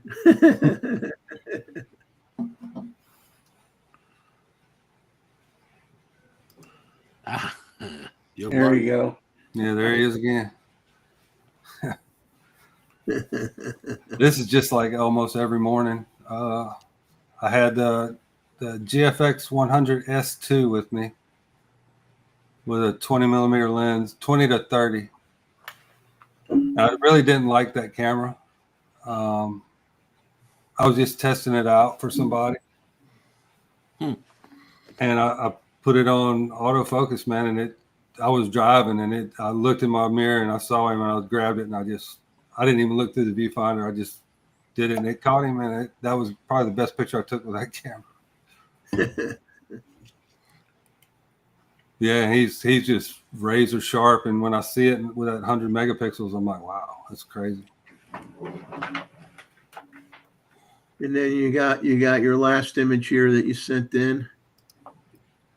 There we go. Yeah. Yes. That was oh man. Got the GFX 102 with this one Yeah. with the 500 on it. Yeah. And I was actually walking down a little path, and there was a bunch of trees on this side. I came around the corner, and she just walked out, and we kind of met. And she looked at me, and I looked at her, and I was like, "Oh man." Yeah. And I think I got about halfway to my knee, and I shot like 2 frames. And by the time I got on my knee to get a good eye level shot, she was gone. Yes. Yeah. But yeah. Do you ever use the silent shutter, Joe? No, I was just playing with a friend of mine had the GFX 102, and I was just out playing with it for a couple days, and he had the 500. He shoots UT football all the time, and he shoots it with a GFX 100 too. Wow. But he let me borrow it for a few days, and yeah, man, that thing's incredible. I mean, this looks like a shot that was taken with a camera 20 years ago or 30 years ago. To be honest. Yeah. What's funny is I feel. didn't really edit it much though. Yeah. It was early morning, it was kind of a little foggy, a little bit of haze, Mm-hmm. and it was just the right place at the right time. Surprised me as much as it did her, I guess. Yeah. But when you see that file, man, I can't say enough about that. I don't want to use one of those cameras all the time, but every now and then it's fun. And my computer don't like it. But man, it's mind blowing, that 100 megapixel, man. You can really zoom in. If I wanted to crop real hard, I could. But that's full frame, and yeah, it was nice. Well, I thank you so much for touching base with me and sharing some images, and definitely coming on the show, because it's been such a long time, and we always look forward to seeing what you were working on next. I still remember pictures that you took in the woods with a young woman in a dress, in the woods, and had a very, and you were always very good at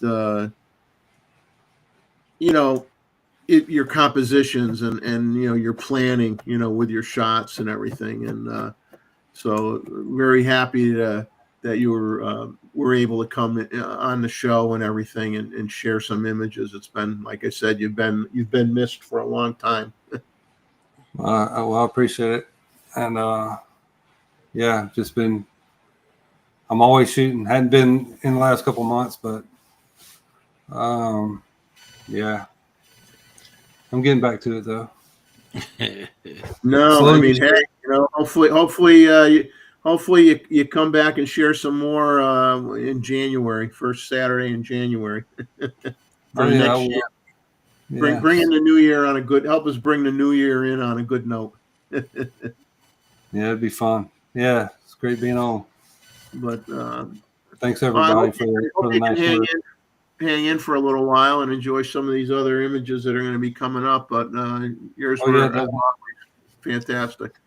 Yeah, definitely. But the next images we've got. Let me look ahead here. We got Martin Hill, our friend Martin, and then we have Jim Eads from California, real Nikon lover. So those are our next two contestants on The Price is Right. So we'll bring up Martin's first shot. And Oh, so Martin says, I always like to read Martin's commentary when he sends me stuff. Very nice. I tell you, it was great to meet him in person. Him and his wife, we had a good time together. So he says, I'm late again, but November was so dreary and foggy here that I had a real hard time shooting something worthwhile. Having said that, he says, Gustavo mentioned dippers in one of the last streams. So I added photos of our respective dipper species instead of new photos. So you will see a big dipper. I don't know if it's the Big Dipper or the Little Dipper, but you're going to see a dipper at some point. So this first picture he's saying is down in the valley where he lives.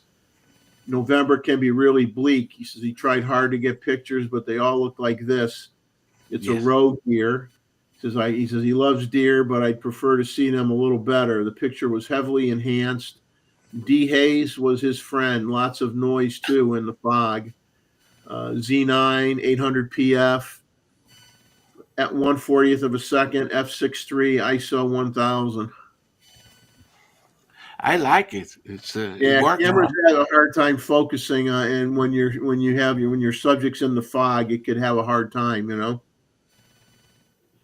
You don't have enough contrast.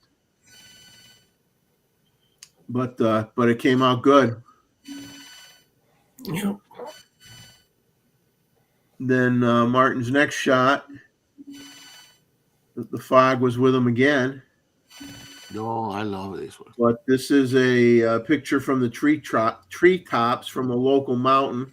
Fog in the valley is not so nice, he says, but when there's a cloud inversion, it's really beautiful in the mountains. He felt like he had the wrong lens with him, but he kind of likes it. He took this with the 800 PF, believe it or not, on the Z9 at 1/800th of a second, wide open, f6.3, ISO 72. Yes. Yeah.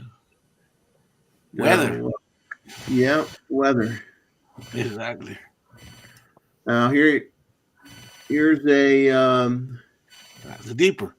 here's a dipper, the Little Dipper, I guess. He says no acceptable photos this month. He says so dippers from the past. It is. He says blame Gustavo, so we can blame Gustavo. European dippers are very shy, at least the ones that he's seen thus far. Says they also have that beautiful white spot. He says in German they're called. Oh yeah, I'm gonna make me pronounce this, Martin. I love it. They're called Wasseramsels. Wasseramsel, which stands for water blackbird. He says I think it's very fitting. Beautiful, but he didn't get close. He says massive crop on this one as well. He says I took this one in January of 2022, cold and wet photo session. This is the D850 with the 500 PF, 1/30th of a second, ISO 200, f5.6. He says massive crop. He says he was about 40 yards to the bird, 40 yards away. But, I like it. I mean, it shows the environment very well, right? Where this bird lives. So it worked for me, Martin. And out of the deepers, I think it's the European dipper is the beautiful because exactly what he mentioned, that white chest.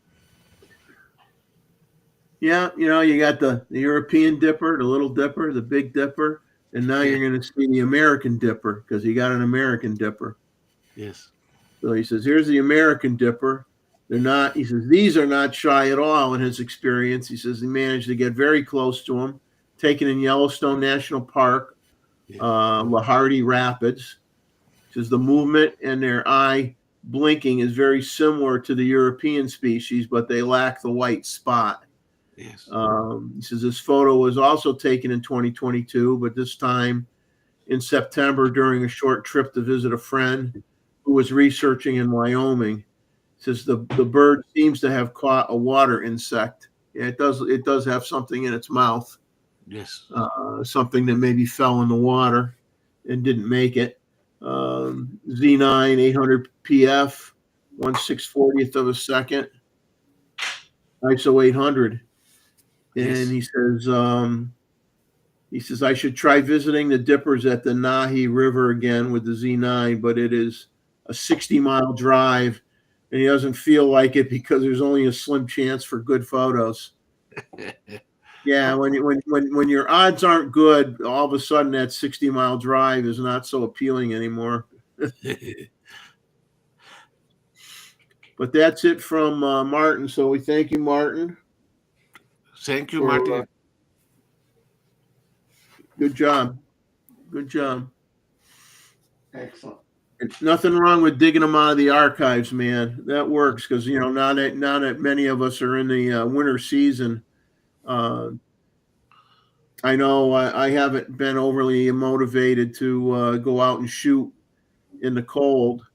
One day, Bob and I went out, and it was horrible. We went out, and we got there early in the morning to our spot, and literally we stayed for about, let's see, an hour and a half. There was no sun. It was all cloudy and gray, no color, no light, no nothing, no birds. I think I took 4 pictures. Then Bob, myself, and another gentleman named Bob, we just went and had breakfast and talked for 2 hours, and that was our day. And dippers are very interesting birds, correct? Out of the passerines, the songbirds, correct? They are the only truly aquatic songbirds, right? So they are a special group of birds, and there is only like 6 species worldwide. So you have seen about 3 between Martin and me now. But, Yeah. So if you have the opportunity to photograph a dipper, it's worthwhile staying there, and they dive, they go, they explore on the rocks. So beautiful. Thank you, Martin. Appreciate it. Yeah, good job. The next images are from our friend Jim, real Nikon lover. Now I'll admit, and I made a comment when I saw this first image. I saw this first image. It actually kind of scared me a little bit because I saw the image before I read the description. So I'm going to do the same fear factor with you guys. I'm going to show you the image before I read you the description. And so if I see you jump out of your chair, which I can't because I can't see you, but if I hear a chair fall, I'll know that it got to you. So here we go. So this kind of made me jump when I saw it, and this, believe it or not, he says this is his grandson Karen was given a red vine licorice as a comfort treat as he's teething. And this is the end result of having licorice. Satisfaction demonstrated by the Irish twinkle in his eyes. And I told him, I said, this scared the you-know-what out of me because I thought it looked like blood to me. It kind of unnerved me when I first saw it. I'm like, uh-oh, what happened, I'm trying to get this. I don't know. That's a hungry baby. I don't know why this shows up on the screen. Gustavo, do you know what this is? The escape. I think it's because I think that you're making a selection, so you have it on Lightroom. But anyway, this is the licorice shot. Jim, you might want to send this to the manufacturer of the licorice. They might use it in a commercial. You never know. It was saying Hannibal Jr. Yeah. This is with the Z9 and the 24-120, and he used the SP5000 flash. Therefore, the twinkle in the eye, right? Yeah. Now his next image is not so bloody. His next image is from Alaska trip this past April. Yeah. He says this is Marjorie Glacier. This is a stitched panorama Z9 with the 70-200 freehand shot. He says Marjorie Glacier is about 21 miles long, originating in the Fairweather mountain range. It flows an estimated 2,000 feet per year, or about 6 feet per day. So it's a cool shot. And that's a Jim. That's a panorama taken from the chip, correct? So Stitched panorama. Yep. yeah, but remember he's on a cruise. Yeah, So, he's on a cruise. Yep. so the boat is moving as well. So Yeah. And then this next one, he took this next shot, which surprised me, is he took this. This was the Z9. He took it handheld with the camera set for bulb mode to get this shot. wow, beautiful. This is Gold Creek waterfall. This is Alaska or California, Jim? Well, it was kind of. I think it might have been in Alaska. I'll let him, if he's here, I'll let him confirm that. Yeah. But Singer used the Microsoft Ice program to stitch the panorama. Yes. He didn't have much time to take that. He was on a boat that's moving. Exactly. so then his next image was Alaska. Jim, like some of us, occasionally gets roped into wedding pictures, or you're invited to a wedding, and there's no way that you're not going to bring your camera, right? So Jim got this wedding shot. This was in June. He has a few here that you're going to see. 3 shots from a wedding. He says he shot these and hundreds more at a very hot outdoor wedding in Rancho Cucamonga. It was a 10-hour 2-location shoot with a 20-minute break, 100 degrees. Whew. It's just not too bad for a 68-year-old SOB shooting 2 cameras, the Z9 and the D850. So he called this Wedding Kids, bridal veil over 3 girls just prior to the wedding. D850 with the 24-70, SB 5000. And I'm proud of you, Jim. He used the old Gary Fong diffuser. Let's hear it for Gary Fong, man. I had one of those. I used one of those when I did weddings. Did a few weddings. I don't think I have it anymore. I think it got it was so old that the plastic material or the rubberized material turned all yellow on me. So I finally, I think, threw it away. But I used to love that thing. It did a really good job for weddings. His next shot here is another wedding photo.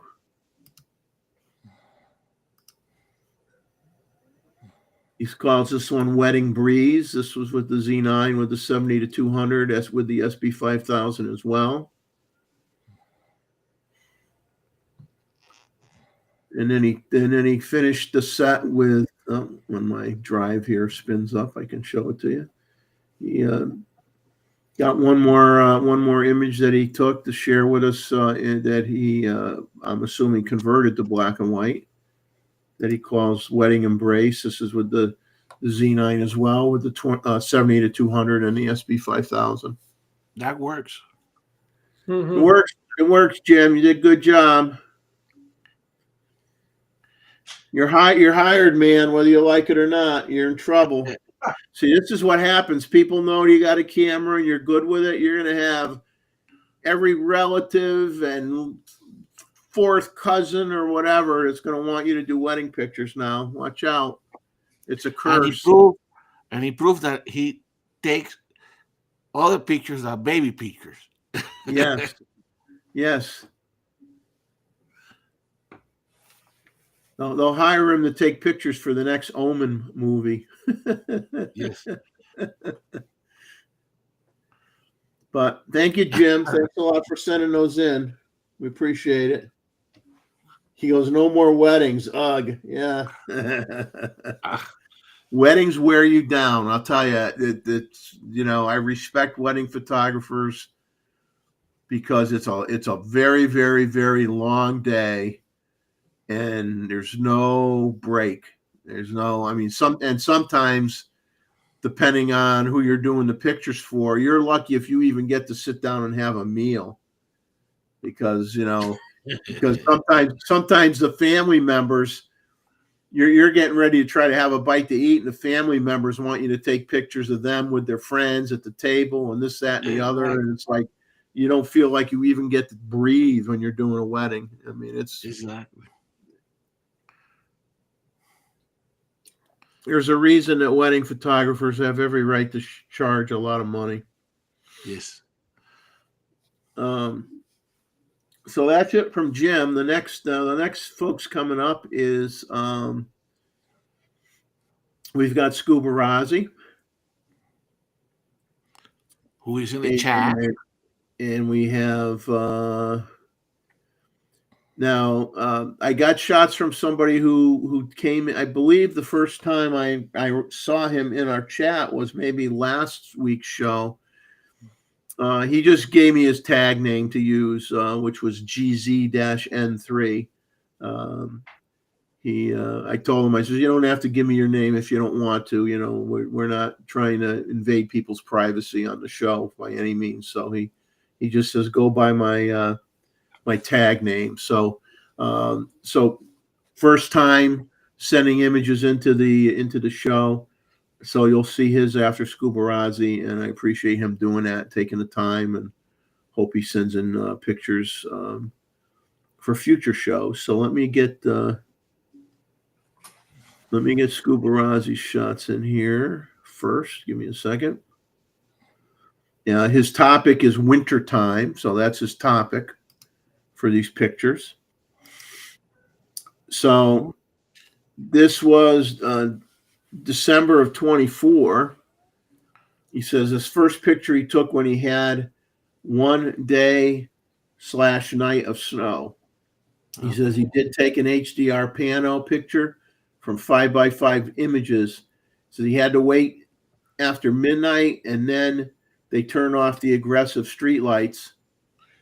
So he says he already provided 2 pictures in the past of this particular city from different perspectives on previous shows. He says on the right lower corner, you see a covered wooden bridge. And he says, I did ask a few weeks ago if such bridges only exist in the U.S. He says, we have them as well, and we have a few old ones. He says, this one is from 1810. He says, where he lives, they even have one from 1766 that was burned down by Napoleon's troops. He says, the most famous wooden bridge is the Koppelbroek in Luzerne, built in 1360. Okay. So this was taken with the Z8 with the Z14-30 f4. This is 25 images stacked, 0.3 seconds to 5 seconds, f4.5, ISO 800. So a lot of work went into this puppy. Beautiful. Sure did. Yeah. Very good, Paul. Very good. Yeah. Wonderful. Mhm. Now his next shot is from Zurich. He says every year during Christmas time, there's a circus in Zurich next to the river. He says with a part of the skyline in the background and the river in the foreground, it gives a nice picture. Yeah. He says, unfortunately, it was windy. That's why the water reflection is not that perfect. Yes. Also here, he also did an HDR panorama because it gives him more details and the difference between, when you're looking at this image, to begin with, the difference between the light and dark is very large. So he did an HDR, and this is once again with the Z8 with the same lens, the 14-30 f4. This is 40 images stitched and stacked, 0.5 seconds to 10 seconds, f4, ISO 100, 30 millimeters. Wow. Something, huh? Yeah. Of course, the first thing I noticed, he talked about the circus. The first thing I noticed was the Lindt chocolate to the left lit up on the building. Lindt chocolate. So I don't know. My eye just went towards the chocolate right away. The chocolate factory. Not a good sign. But no, that's that's what I saw first. Beautiful. So this one here, he says, description: during Christmas time, there's a special tram doing its rounds in Zurich with Santa driving the tram. So he says he tried to do a longer exposure with panning. He says there are several challenges. On one side, you never know when the tram will pass. Then it only runs till 6 p.m., so there's not much time and chances to take the shot. And what's also not easy is that due to the little place and the wide focal length, it's not easy to take a sharp panning shot. On the right side, you could see a regular tram. Here he was very lucky, he says, because the regular tram covered up the special one for most of the time. He had to do a lot of adjustments in the raw editor to correct highlights and dark areas. So he used, this is with the Z8, once again with the 14 to 30 f4, 1/6 of a second, f4, ISO 250, and this is at 19 millimeters. Beautiful. Came out really, really nice. Yeah, because the only thing that is sharp is the tram. Everything. Yeah. Wonderful job. Wonderful, wonderful, wonderful job. And great colors for sure. Yeah. Now, what he's calling his last image. What he's calling his last image, he says, is he took it yesterday. Yesterday wasn't, yesterday. It was yesterday from when he sent me the picture. In the Alps, he says there's a 1 mile long path in a forest that's known for very friendly squirrels. So he was there the first time. He says, as I did not know what to expect, I was there early and was not disappointed. Already after a few hundred meters, several squirrels came out of the forest. They're so friendly that they even try to look in your pockets. He says they use me as a climbing tree. It's a challenge to take pictures because they're very fast and the light in the forest is not that good, but it's a lot of fun. He says, unfortunately, during the wintertime, the squirrels are very dark, so it was a challenge for him due to the contrast with the snow. He says this image required some editing as the image in the dark forest looked dull and flat. My main issue on that location was the background. I wanted to have the Alps in the background, but he says in a forest, that's not possible. Yeah. But I think it's a very cute shot. And he used the Z8 with the Sigma 70 to 200 f2.8 F mount version. Godox strobe TT 685, 1/1000th of a second, f2.8 ISO 500, and he was at 70 millimeters. And Paul, these are red squirrels, correct? Oh, Marty maybe knows as well. Beautiful. Now he sent me one more image, which he said to me, he sent it to me to make me smile, which it did. So although he didn't submit it for the review, it was too cute not to share with the rest of you, to hopefully make you smile as well. So I will share that photo that he sent to me to put a smile on my face, and I think it'll put a smile on your face as well.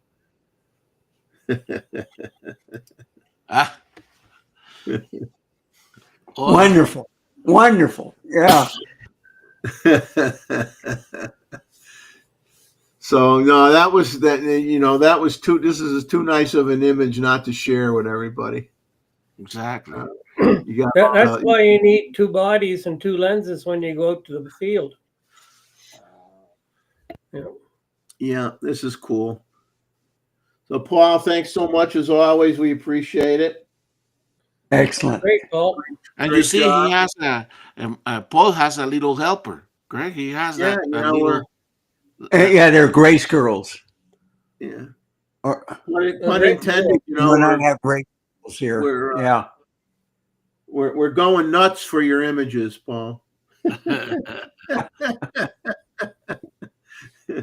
What a good job. Good job. Well, he needed that to balance out the camera. Yeah. Yeah. So I got a few images from the gentleman going by the tag name GZ-N3. He's from the UK, and he said sorry for the lateness, but he says I really wanted to send something in this time. He says as I normally give up as another missed opportunity. So he sent me 4 photos that he's taken over the year from Santa Pod Racetrack in the UK. He says he's currently sorting through them to create a book that he hopes to show what Santa Pod is all about. So I will share these images with you. Give me a second.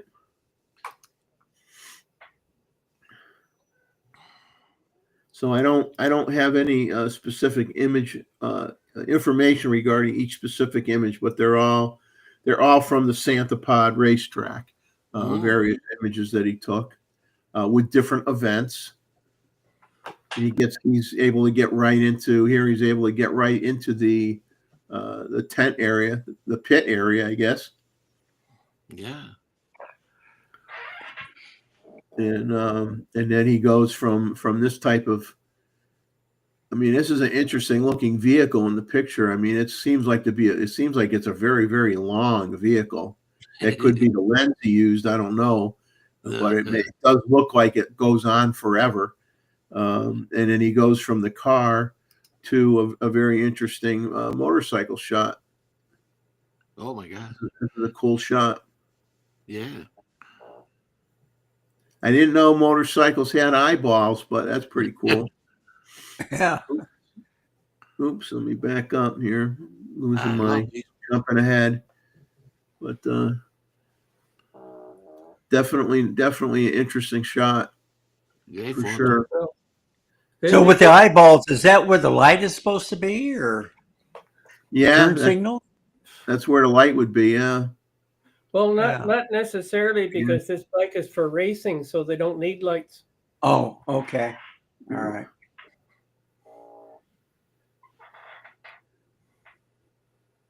They're probably there, but like you said, they don't probably use them, so they just put a decal or something over it.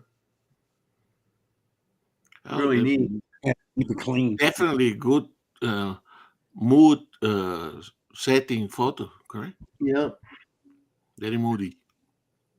And then he got this next shot of this. I like this shot because I like the clouds. You know, you got this little bit of light on the tar, you know, on the lower left-hand corner. You got that little streak of light there, but then, you know, you got all the a lot of grayness in the clouds adds to the shot.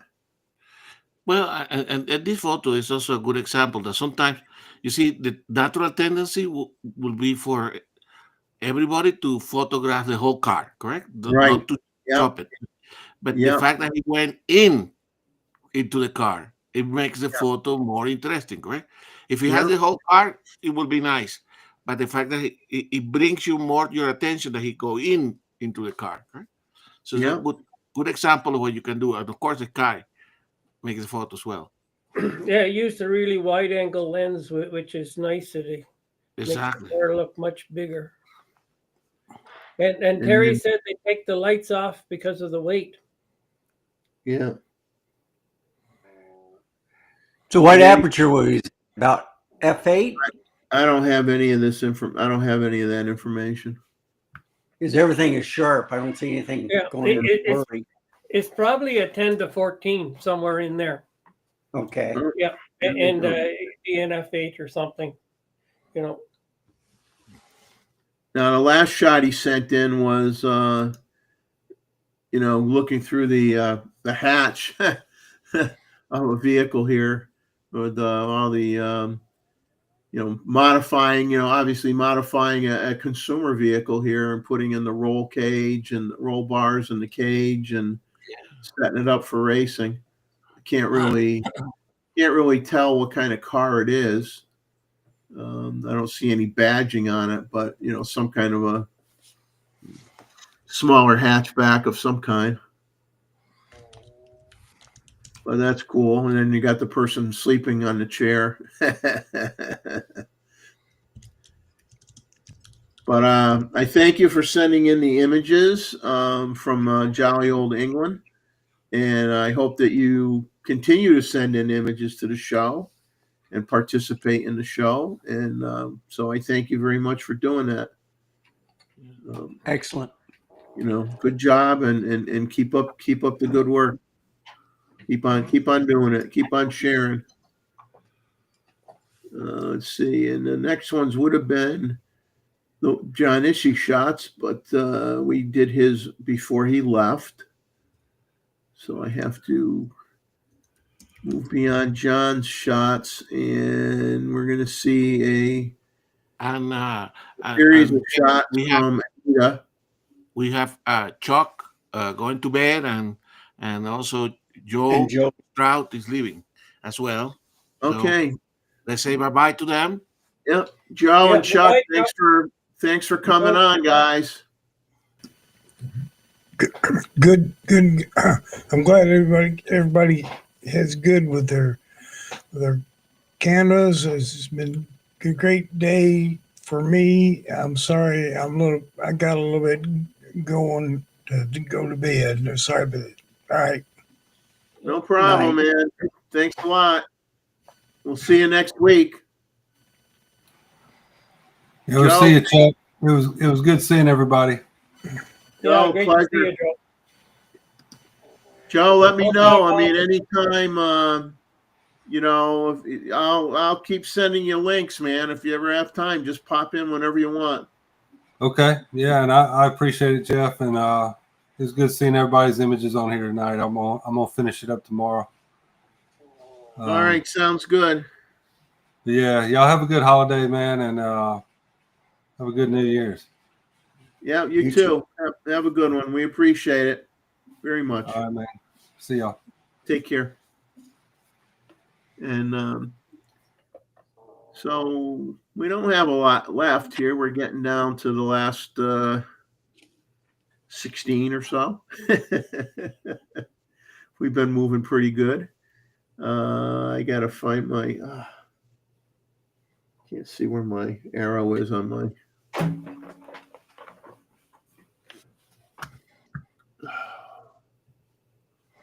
drives me nuts.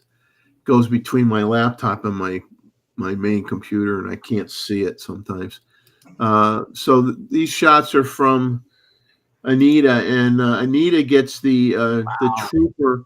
Anita gets the trooper award because she was having miserable problems with her Mac and dealing with Apple support and not getting much help, and in the end had to go and buy another Apple computer. And then so she politely emails me and says, tells me everything that went on with her computer and says, is it all right if I send the images in? I go, yeah. After dealing with all that crap, by all means, send in the pictures. Yeah. I'm not going to say no. Particularly, Jeff, is as good as this one. This is beautiful, Anita. Yeah. And she says the photos you're going to see here, there's 4 of them. She took them from the same spot, just from different views. She said it was so windy that she had to lean against a signpost to stay still. And so you're going to see, 4 images of the same general area, but but once again, she's here early enough, and you're just seeing the kiss of light on the mountains, and wonderful. And you're gonna see a series of images here, and they're all wonderful. You're gonna like these. So I'm gonna jump to the next one. Look at that. Oh my. Mhm. Look at that. It's like somebody took some gold leaf out and laid it on that picture, you know. You know, that Z6 II is still a great camera. Yes. And she's using the what? F4 lens? She's using 24 to F4, 70. 24 to 70, F4. Yeah. Yeah. At 20, Excellent. 26 millimeter. 26 at 26 millimeter, 1/30th of a second at f11, and surprisingly, she's only at f11. She's only at ISO 200 here, Yeah. so that's amazing. And then so she's got another view here coming up.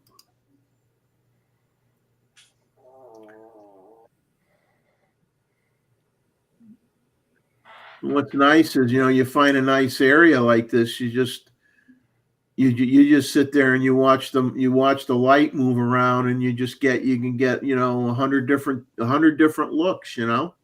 Exactly. It's just gorgeous. Yes. Yeah, the light changes so fast. You got your maybe have 5 minute window, Yeah. 10 at the most. Beautiful. You know. And then she got one more here. And David, this is BC of Alberta. I think this is Alberta. Okay. I like this one. Yeah. Gorgeous.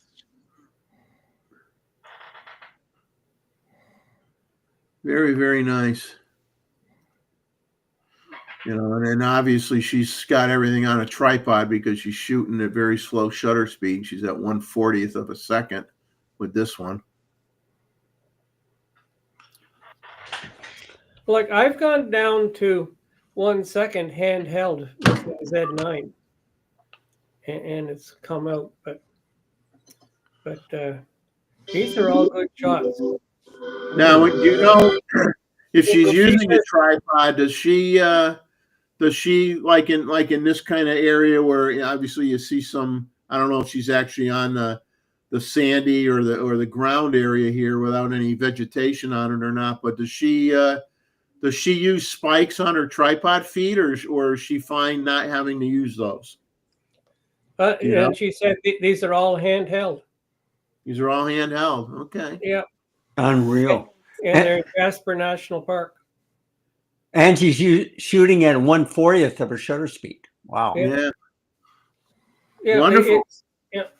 I'm absolutely amazed with the image stabilization on the Yes. Z8 and actually all the Zs. Yes. You know. Yeah, this was a Z6 II, but still, Yeah. that's a great camera. Yes. Yeah, it's like you know, there's too much bashing of cameras, you know. I mean, the tendency is, and it's not really from people like us. It's from, I don't know, say marketing departments or whatever. You know, they want to obviously try to make it out like the camera that you bought 3 years ago isn't any good anymore, you know, because they want to sell you the next one. But hey, you know, people are still out there taking pictures with cameras from the 1950s, and they still take great pictures too, you know. Yeah. I mean, some shots you can't take with some shots you can't take with cameras from that era because they didn't have high shutter speeds. You know, some of them were. I mean, it was like a big deal when you hit 1/1000th of a second shutter speed on some of those cameras, because most of them were 1/500th of a second or slower at their fastest setting. So you weren't doing motocross with those cameras, if you know what I mean. You know. Well, you could still shoot motocross, but the vehicle head be coming towards you. Yeah. You know, or else you got it going by and had the vehicle fairly sharp and everything else blurry. Yeah. You know? But you just got to adapt for your equipment, and Exactly. every piece of equipment has strong points, and and it all has weak points, and you got to play to the strong points. Yeah. Yeah. And it doesn't hurt Obviously, to know how to use it. today's technology, of course, is so good that there's not too many weak points anymore. Well, whenever I go back to one of my DSLRs, then I start to realize is how much that the new cameras are doing compared to what the old cameras did, and it's worthwhile going back to a DSLR just to, so you got to sharpen your skills again. But Anita, if you are in the chat, thank you very much for sending those in. I'm sorry you had so much computer issues. Well, politely, I'll just say that stinks, to be polite, but we know it's Exactly. worse than that. So thank you for your perseverance and being able to send in these images. We appreciate it very much.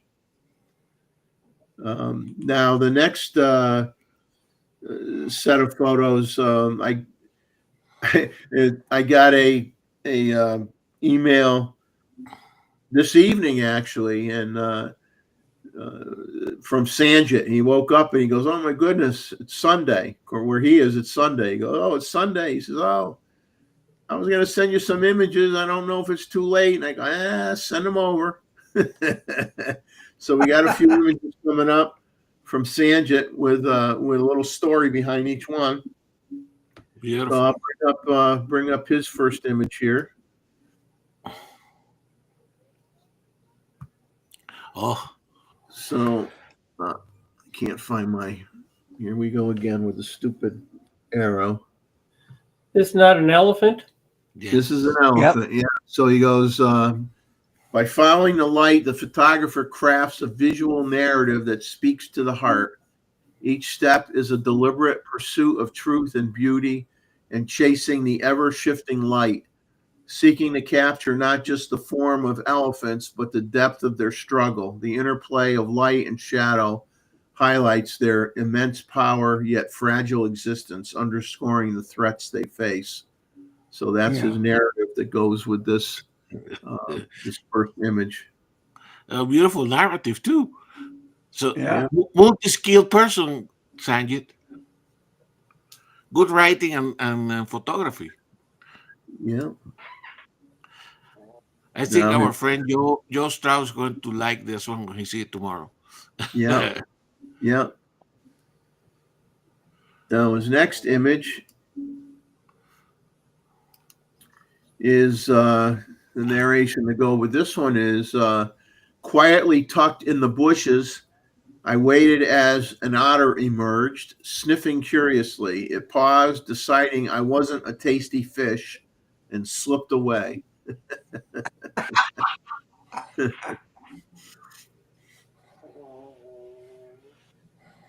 Great image. And yeah. And then Others can be the last photographing others. yeah, I don't think the only ones I've ever seen, I hate to say it, only ones I've ever seen are in captivity. I've never seen any in the wild.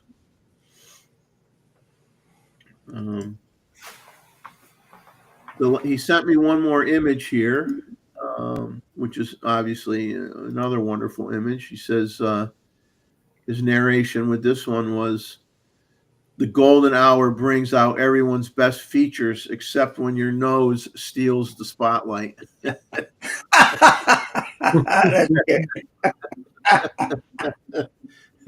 Is that what they call the Jimmy Durante nose? For those of you that remember Jimmy Durante, Yeah. he had quite the, as they say, he had quite the schnoz, as my Yeah. dad would say.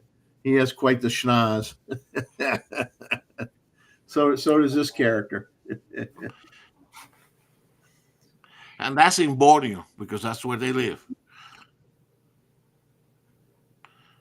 So yeah. Beautiful. Saying it keeps go by so fast. It's Sunday. You're so busy that you lose track of the time, Sanjit. That's the problem. You know. you got to stop and breathe air once in a while. And Jeff with a baby. That's a Yes. But great thank you photo. so much for sending in these images. We appreciate it. We always appreciate it. Everybody sending in these images is great. Now, unfortunately, see, because I said, oh, okay, no problem, send in your images. Now I have to follow this act, which really sucks with my images. So be prepared to be disappointed after looking at what you've seen so far. But I will do my best to not humiliate myself too bad, I guess.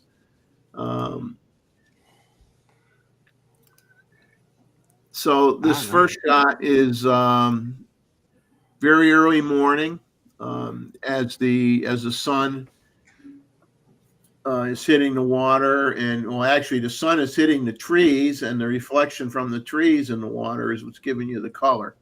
Exactly. You can't see the trees in the image here, so this is obviously a great blue heron, and I like to, if the color, if you're there and the color shows up, you like to try to take advantage of it, even if it's a still image like this with a more of a portrait shot, as I would say. Then here we go with the stupid mouse again. The next image here is a juvenile bald eagle. Bob and I figured it's about 3.5 years old, 3 to 3.5 years old, because it doesn't have the pure white head yet. So it's not an adult, doesn't have the white tail yet. So it's probably around 3.5 years old. And here the sunlight had just started to hit the tree. And this is shooting, I think, for this particular shot. I mean, if I shot it from my car, I think we were on the ground, and of course we're shooting up, and there's so many branches, and trying to get the eagle, and we got a few shots that way as best we could, and then we were going to go to another location in the park, and then when we got in our car and we drove out of the parking lot, we had to take a right-hand turn, and there was a yield sign there, and it just so happened to be that we had a clear shot of the eagle from the car. So this was taken from the car, and it worked out because I mean, it's a crop. It's cropped a little bit, but we're able to have a better angle, had a better view of it, for getting a decent shot. So and the chances are that you step out of the car and then it floats away. It flies away. Yeah, you shut your car. Well, I had one time where I shut my car door too hard, and I scared off what we were trying to get a picture of. So, you don't think about it. You just say, oh, I'll shut the door. You go, bang, you shut the door, and then what you were trying to get a picture of flies off, and everybody looks at you like, you idiot, you slammed your door, you scared away the bird. So the next one is, this was Rosetta Spoonbill. Oh, wow. This was, very early in the morning, obviously, and I like the swirls in the water, and trying to find some food.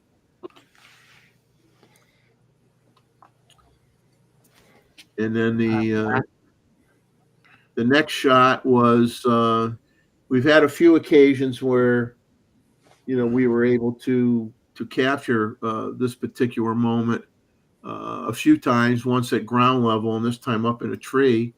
We got a bluebird finishing off a spider for breakfast. So I had a whole series of images that I liked with this spider. I mean, I had one where a strand of the web was like going from the spider to the mouth of the bluebird. Yes. I like this one because I could see the tongue of the bird, because you could actually see the tongue. So this is the one that I chose to share. Yes. But I love the blue. I tell you, the bluebirds, they really do. The small birds amaze you with their ability to see insects in the grass and just nail them every time. It's just really, really amazing. Now this next shot is a good story on this one. This is the male and the female on a dead tree, and if you look at the let me see if you show up. I want to find no, it's not giving me the settings for some reason. I don't know why. I know that I was probably shooting this shot. They're on the same stump. The one on the left, because of the angle of it, is maybe a couple inches closer to the camera than the female is. I probably took like 12 pictures, and this is shooting at like f11 or even stop down even more, and this was with the 800 PF, and it's like I'm like, every shot should have had both these birds tack sharp, in my opinion, and it did not. I took like 12 shots or more, and only one shot. This is the only shot I liked where the bird in the slight background was, relatively sharp. I mean, it's not perfect, but it's pretty good. It's acceptably sharp. This type of photo is difficult because of that, right? You can stop down a lot, and with that 800 millimeter, your depth of field is so narrow, okay, that it doesn't matter. You have to move and be parallel to the. But the what it is that, see where that branch on the left is like snapped. Like, so it moves the bird closer to me, Exactly. And I wouldn't have thought that I would have had such a hard time, but I mean, I did end up getting the shot that I wanted, but I had to fiddle quite a bit to get the result I wanted. And then let's see, what do I got here? He almost wanted to have two shots and make a composite. That's true. Yeah. So this was a yellow-rumped warbler. Yeah.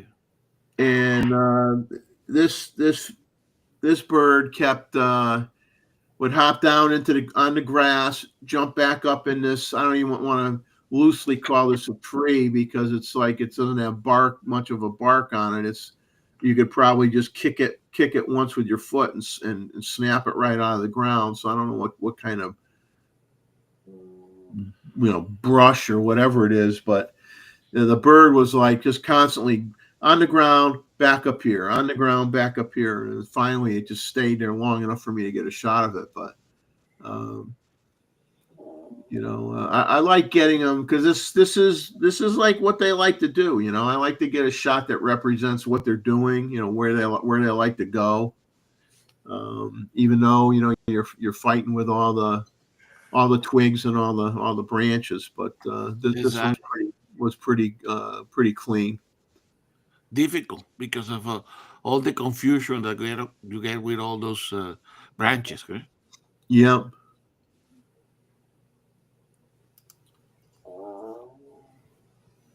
Then this one is of a song sparrow, according to my book. It's a song sparrow, and this one decided to just pay us a visit. Mhm. And then I moved on to the bluebirds again, which I can't get enough bluebirds.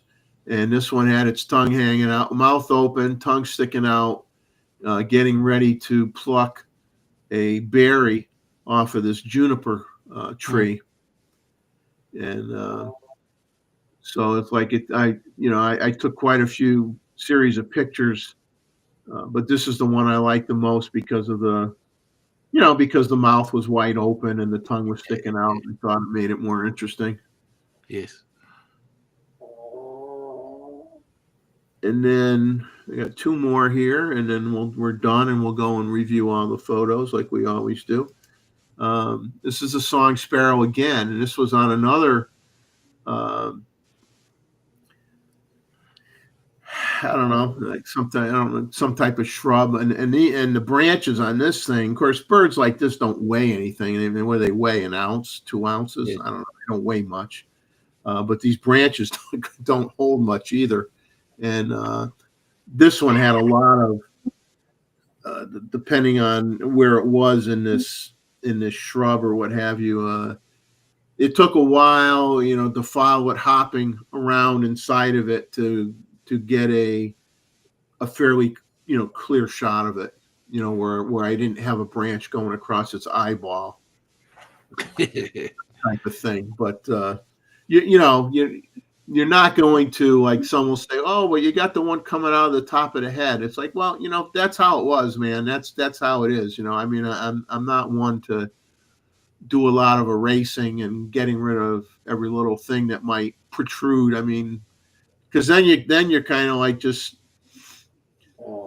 it's not a matter of cheating. It's just a matter of you're taking away the environment that it's in, if you go too far with that kind of stuff. So I just try to get it where it's as clear a shot as you can get it, and try to keep stuff from going across the main, the head area as best as possible, as good as possible. So Yeah.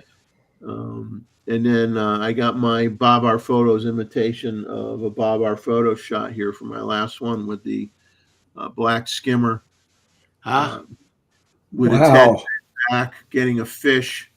And then, you wonder, it's like, you're like flying backwards, buddy. You can't see where you're flying. But they sometimes, man, they see that they've actually flown past the fish, and they see it, and they just fold their head back, and they manage to get it out of the water and grab it, even though they've already went by it. It's just crazy what they can do. Love the arch of water droplets. They're really, really very, very interesting birds to. So Jeff, this was like what, 3,200 or something that high? This one was, oh, yeah, I don't know why I didn't have time to write down my settings, but I should have. They should be showing up, but they're not. It shows in some, but not in others. Yeah, some of them they're not showing up. I don't know why. Let's see. That's a great image. It is. Yeah. But it's it's and this wasn't really a very good day. I mean, the lighting wasn't fantastic, but we managed to get some halfway decent shots. But it was early in the morning, and it was fairly cloudy. It's like the whole cloud business, boy, can really, it's a blessing when you're shooting groups of white birds. Obviously, you don't blow them out. You don't got to do a lot of post. You don't got to do a lot of exposure compensation, fooling around. But then there's other times it's like, come on, just give me one more stop of light, please. Just one more stop. I only want one more stop. But now of this series, Jeff, the gray blue heron with a yellow background, that's my favorite. But anyway, that's it for our photo review. Fantastic. for tonight. So I'm going to go back to the beginning and do what we normally do and spend about 3 or 4 seconds on each shot and go from beginning to end, because obviously we're going to have, folks that come in the show late and they don't see half of the ones at the beginning of the show. And thank you for your comments, guys. I appreciate it.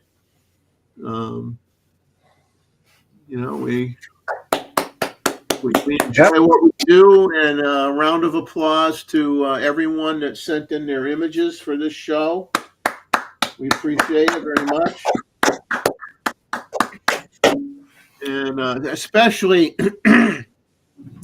I was really worried for most of the time that I was going to have even 30 pictures to show. And, especially with the holiday season and everything, it's hard to get out now because of weather conditions for a lot of people, and running around doing holiday shopping and getting together with family and friends and everything. So thank you for making the last photo review for 2024 another success, in my opinion. Everybody did a great job. So we will go through these images, 3 or 4 seconds for each one, and refresh our memories here of what we saw tonight. Terry, from Terry. Terry. And they called him Mr. Stilt. Yes.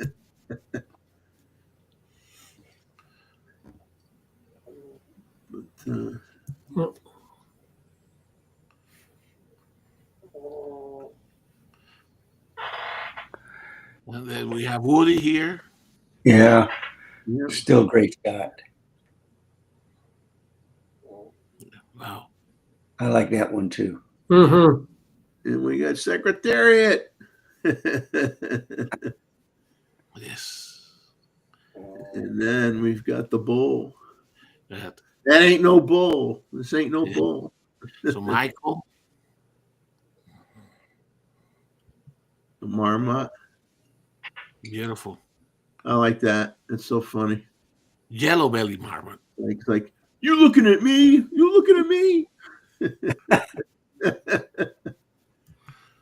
And this is a, I mean, that you should make a 20 by 30 of that and stick it on your wall, man. Yeah. You really should. That's wonderful. Yeah, a really good shot. Yeah.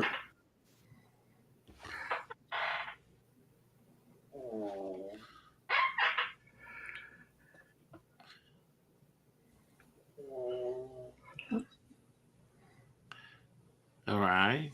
We have here Bob. Bob.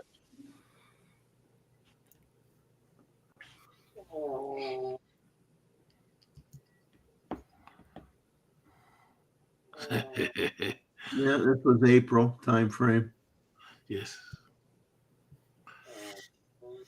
Wow. Love that one. This one is from Jeff. I Different. love the, like I said, looks like a circular saw blade. When you look at it, that is just so cool. So Yes. cool. And he got, like I said, he knows this area well. He knows where to look. This is wonderful. I have a hard time finding the owls where they are in the zoo sometimes. Yes. Yeah. Great photo. They went to Snakes R Us that day. Pileated woodpecker. And you don't normally get them on the ground like that. They're usually in a tree, and they're in a busy set of trees, and they usually have crappy light on them. To get one out in the open like that, that's pretty rare. That log must have had some termites in it or something, for him to be on the ground like that. And then Gustavo's making us all want to plan a trip.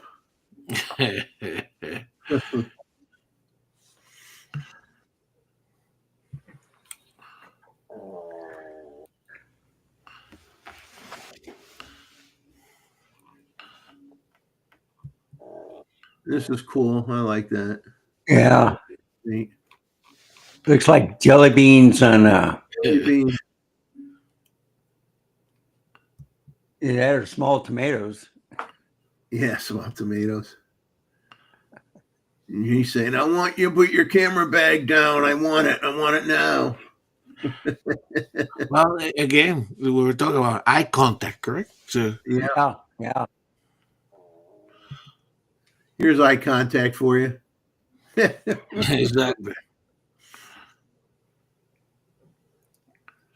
Luis, Luis, yeah. And he used the flash, I think, for I don't know if he used it on the hornbills or not, but he used it on the snake and the skink here or whatever. I know he did.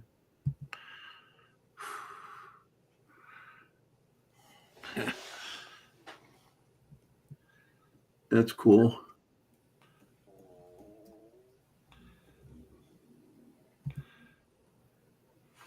And then we have some angels among us. Some angels walked among us. yes. Right time of year for that.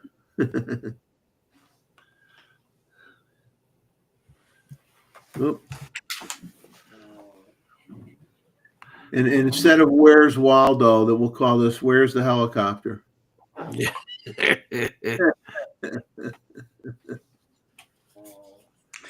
Yeah, that's not a mosquito.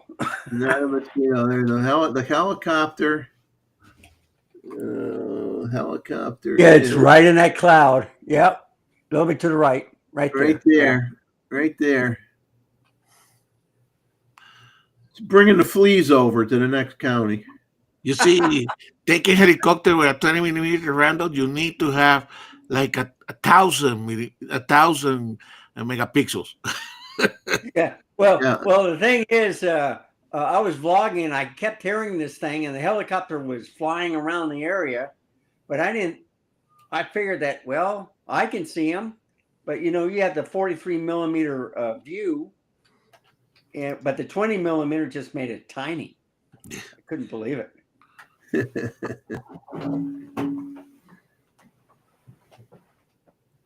Then we got a series of shots that Joe Stroud sent us, whom we haven't seen. I bet you we probably haven't seen Joe in, wouldn't you think, like 7 months, 8 months? At least. Been a long time. Well, I see him on Grays now and then, when he's in the chat. I see Woody, I see Roy. I haven't seen Roy lately. Yeah, Roy, we hope that you're doing okay, my friend, that you're all right and you're just taking care of things at home.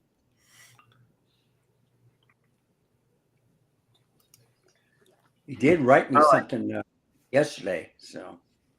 Okay. I like this shot a lot. I like just Yeah, like these are great shots. yeah. Joe's got.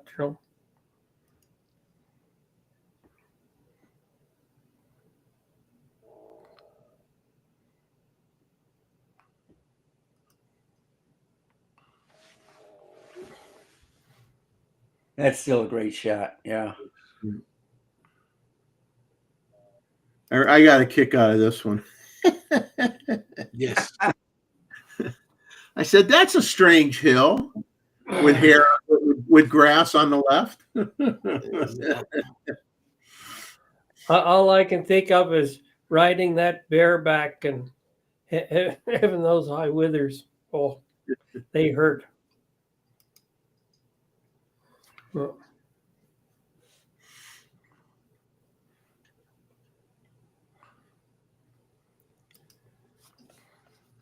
Then he got his best pal with the cotton field. Yes. Couple cotton field shots. The eyes. And that just goes on forever. Yeah, how Yeah, big do man. those cotton fields get? Well, they're obviously a lot bigger. And well, I mean, at least where I am, I mean, you could. Sometimes it just seems like it's like 4 or 5 lot sizes or something, you know, for houses, and they But fit some remember, cotton in there. You know, remember, nothing like that. remember, everything is bigger in Texas. So Everything's bigger in Texas. Yep. And here's when our son was leaving us, running exactly. away. It's falling out of the sky. Falling. Yeah, the sky is falling. Was that During the Chicken Little? Chicken Little, the sky is falling. Remember? Yeah.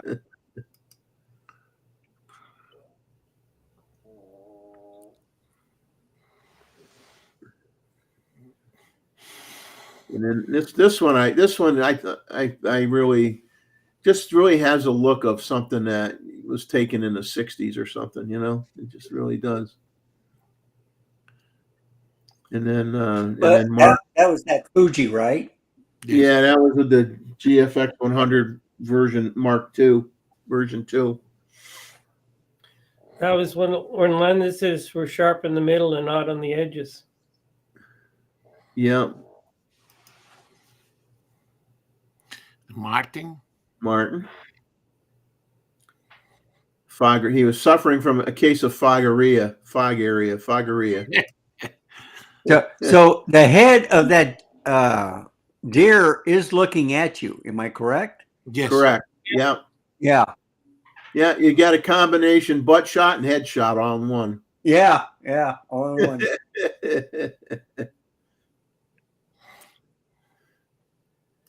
So is it coming or going? I don't know. Stalled out. It's not sure which way it wants to go. Love that one. Yeah.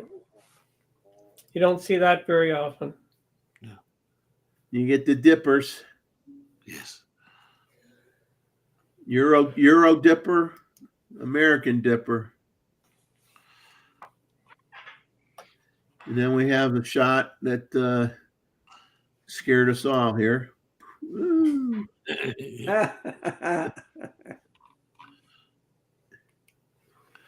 That's like his fingers in his mouth, you know. So you're like, oh my God, did you like bite your finger, make your finger bleed? Or you know, like, oh no.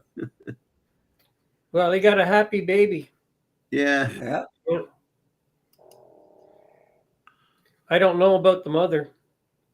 Exactly. Yeah. Well, the one thing you buy a lot when you have a baby is you got to buy a ton of washcloths or a ton of those wipes that you use, you know, disinfectant wipes. They won't let you use your power washer? No. Good image, Jesse, from Jim. And spraying Windex doesn't work too good either.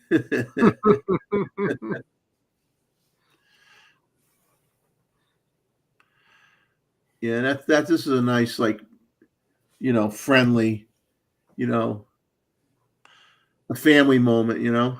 I like those. Mm-hmm.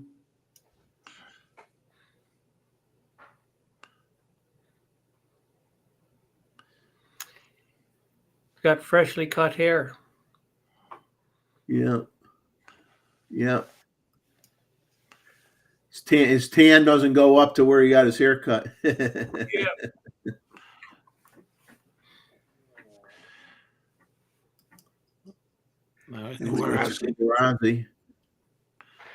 See, when I first saw this, I thought he's doing miniatures. Yeah. Yeah. I mean, the sharpness is, I mean, you know, uncanny, isn't it? But of course, he took so many shots that he put together for this. But then there's the Lindt Chocolate Factory. There it is, baby. Chocolate for everybody.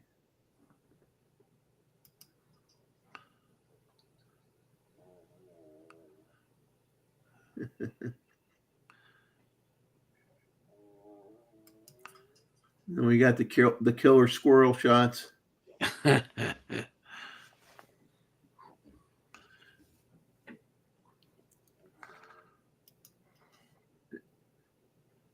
Here we go. Yeah. We gotta try to push your lens down. You're missing the bear that's coming towards you.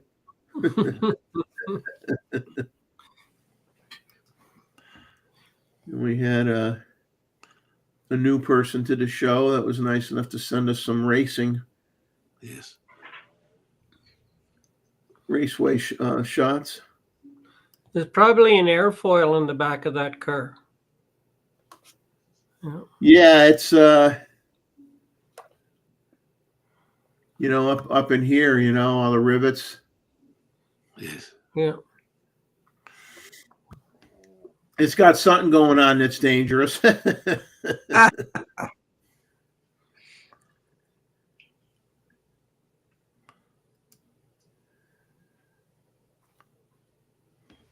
Yeah, I mean this here is a picture that you'd see in a calendar, Exactly.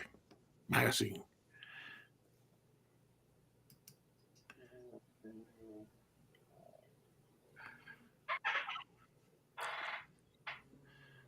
And the girl sleeping on the left. Yeah. Yeah, she's not interested. She's like, I don't care what they do to my car.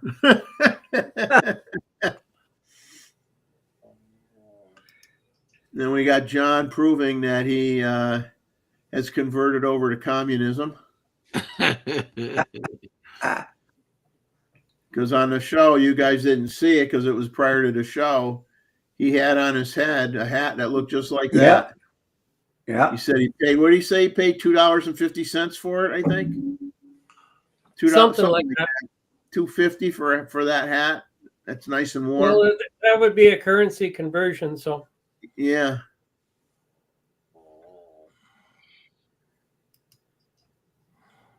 Well, I watched. It was not his latest video, but he had a video that was on his channel for. I think it was Hong Kong, and he was filming while he was walking, and he was filming these camera stores and stuff, and asking questions to some of the people in the camera stores, and yeah, it was in Hong Kong because I did a currency. I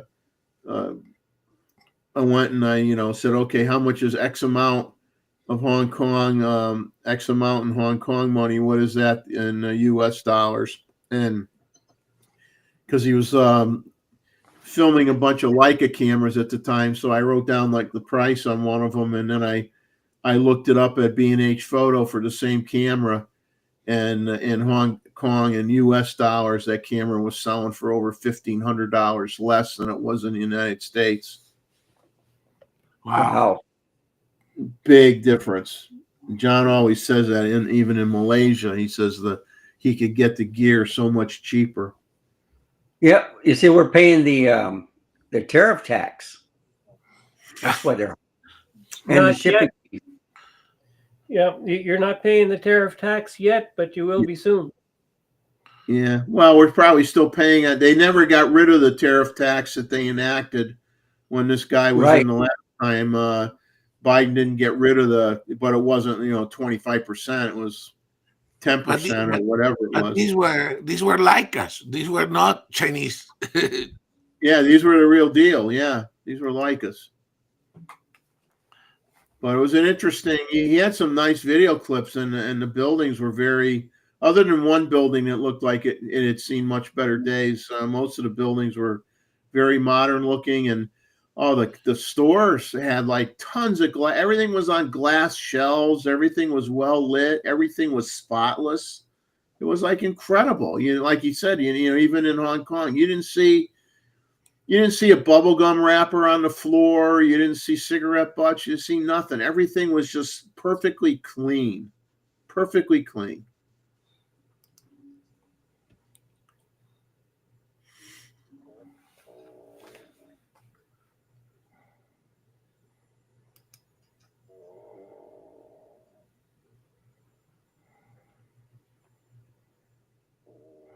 Guy doesn't want to show too much emotion, does he?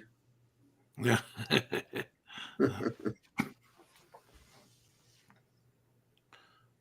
And Anita. Yeah, I mean, that'd be great for a postcard. yeah. This one here is that. I mean, that amount of that color on the mountains is great. See, the sun is down really low because they have other mountains that are shading them. You know, giving you that shape of the sun.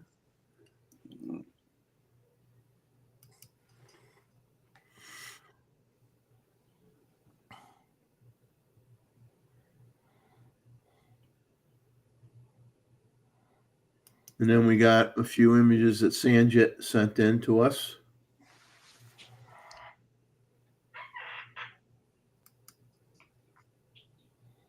You looking at me? You looking at me? This guy's saying, stop looking at my nose.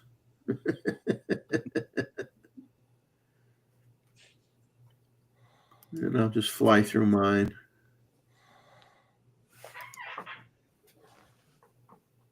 That's beautiful. Dinner time. Yes.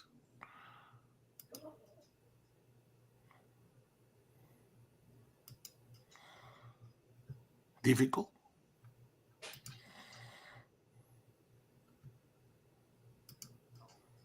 I like that one.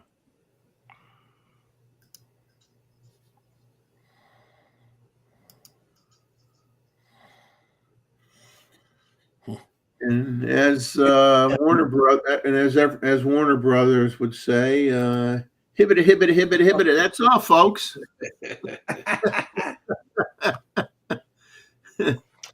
And you almost did it in the 3 hours. Yeah. Yeah. Imagine that.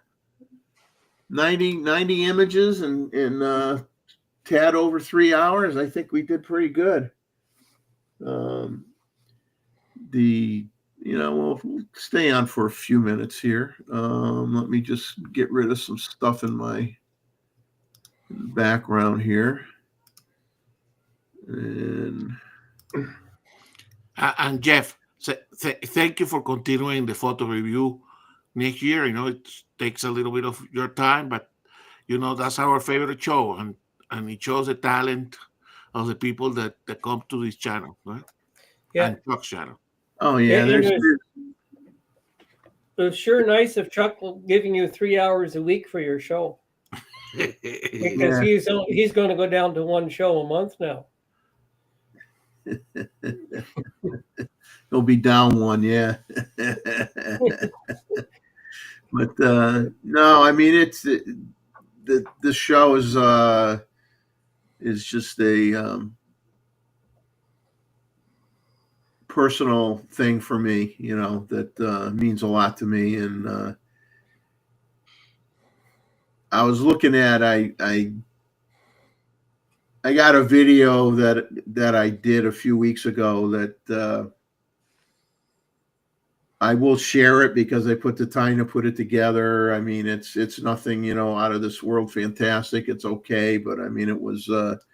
I'll show it on the last show of this year, since it'll be my last non-photo review show that I'm doing. And I did this before I changed my background, and I did it. And I did it at the time that I wasn't sure that I was going to be doing any kind of show. But I put together like a farewell video for everybody, and I'll share that on the last show of December, since that will be my farewell to the weekly event. But obviously, like I said, when I did it, the impression, my intentions were I wasn't going to be doing anything anymore. And but I am going to keep doing the photo review, and just because I think it's really the only time that we really get to enjoy what each of us do individually, and we have different visions for our work. We have different techniques that we use, and of course, a lot of it is you take what you're able to take depending on where you live too. Because for some people, you're in an environment where you have to concentrate on architectural photography or street photography, portraits, that type of thing.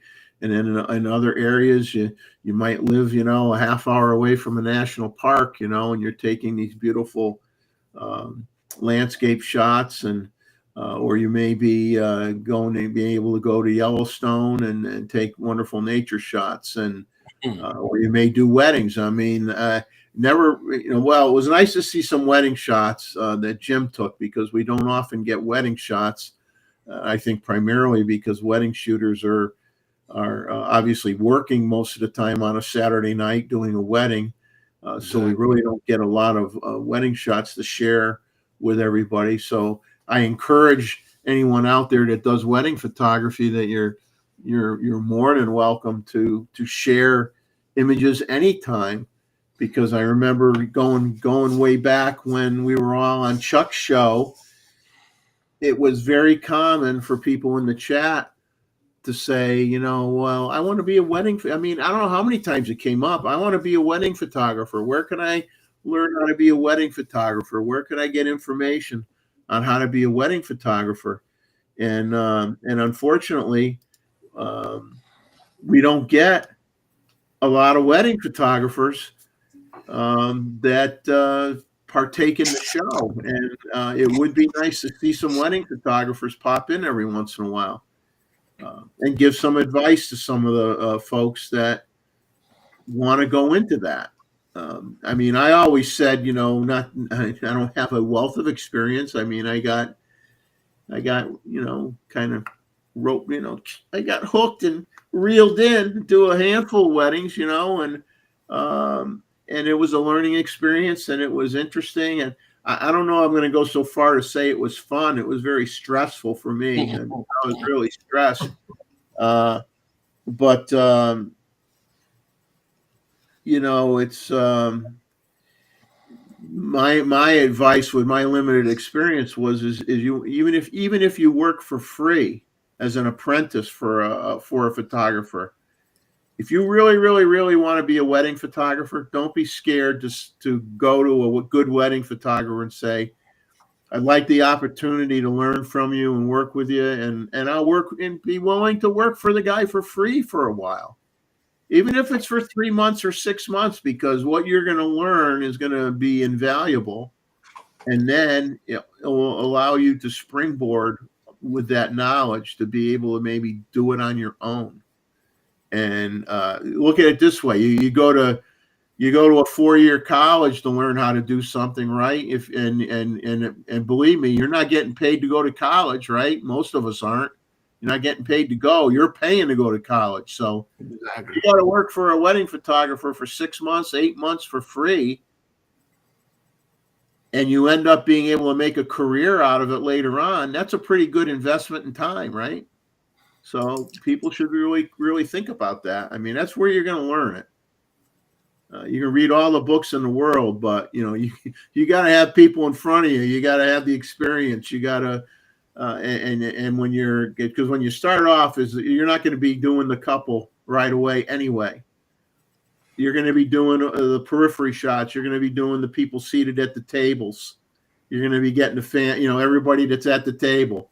You're going to get all the table shots. You're going to get shots of the cute little kids running around, blowing bubbles or doing whatever they're doing to be entertained.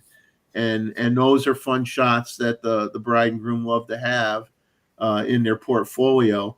And eventually, you'll get to do some of the bride and groom shots and the rest of the meat and potato shots as well. But you're not going to be able to do that typically right off the bat. But hey, what's a 6 or 8 month investment to have a career, right? You're not going to go to school and get a job in 6 or 8 months, get trained in 6 or 8 months for anything. Think about it. Luis, how you doing? We saw your pictures earlier. They were fantastic as always. Thank you. Uh, No, I don't know. Give me an update. How did the show go? Because I just woke up. Well, I mean, the I'll have a show was look later. Don't worry. absolutely horrible, so it was good that you were sleeping. Excellent. Good to know. I'm only kidding, of course. It was great. Yeah. No, I think it was I'm great. reading the comments to go through, and okay, very good. No, But don't, I got. I don't have that. Yeah, the days are short, guys. I mean, it's. I mean, you guys know I went to the Caribbean a few weeks ago. But yesterday I was like, it's 5 o'clock in the afternoon and it's already dark, and I was like, oh no. Yeah, that's what I have now. 5 in the afternoon, it's dark. I hate it. And I go Absolutely like, hate it. Yeah. Back to the Caribbean, Luis. And, Maybe in a Robert, couple of weeks. I don't know. here's a funny funny comment. Robert wants to be a divorce photographer. You'd probably have more customers Yeah, than a probably. wedding photographer. A contact sport, probably as well. Context, you say, well, we'll take them in front of where they have the mud wrestling event, right? And you could take the pictures there of the divorces. He probably wants to take pictures of the after party. Mm. But the Well, when I Yeah, got I mean, married, you one of my the friends pictures that took you the get, picture. Luis, with all your traveling that you do, it's like we're getting between you and we get Sanjit sending in pictures. I feel like it's like the National Geographic tour here, because everybody's traveling, and you got Gustavo going to Japan, you got John Ishii coming back from China. Oh yeah. It's like. Yep, and I live in South Carolina, and I go 30 minutes from my house, and I take pictures of the same damn thing every day. Yeah, Did you find that owl? But that's cool. I got the owl. I did get the got owl. the owl. That's good. I didn't process the pictures yet. Unfortunately, the owl, the most its eyes were open were like this. Yeah. Is that Jeff? Is that Jeff? Just like that. Not like this. Just like, a little bit of eye open. That's it. Where it was like I was just sitting there, like in the tree, all happy, sun hitting its face. Oh, this is great. I just got my eyes closed. I'm having a good time, But we found it. We found the sucker. Okay, very good. And but now, like I said, it's the weather down here. I want it to warm up at least a little bit. I don't like David. David's got David goes out and stuff that I would be like, if I was visiting and David said, well, let's go out tonight, it's only going to be 40 below, I'd be like, 40 below for you. For me, I'm going to be in your house, whatever the temperature is in your house. Man, I ain't going out 40 below. Well, when it's 40 below, it doesn't matter if you're Fahrenheit or centigrade. No, that's true. It's the same. Yeah, but it's like Robert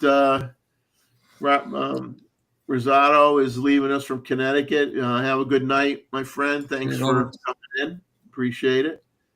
And thank you for the thank you, Sanjit. We appreciate that as well. This is the most fun. This is the most fun show of the month.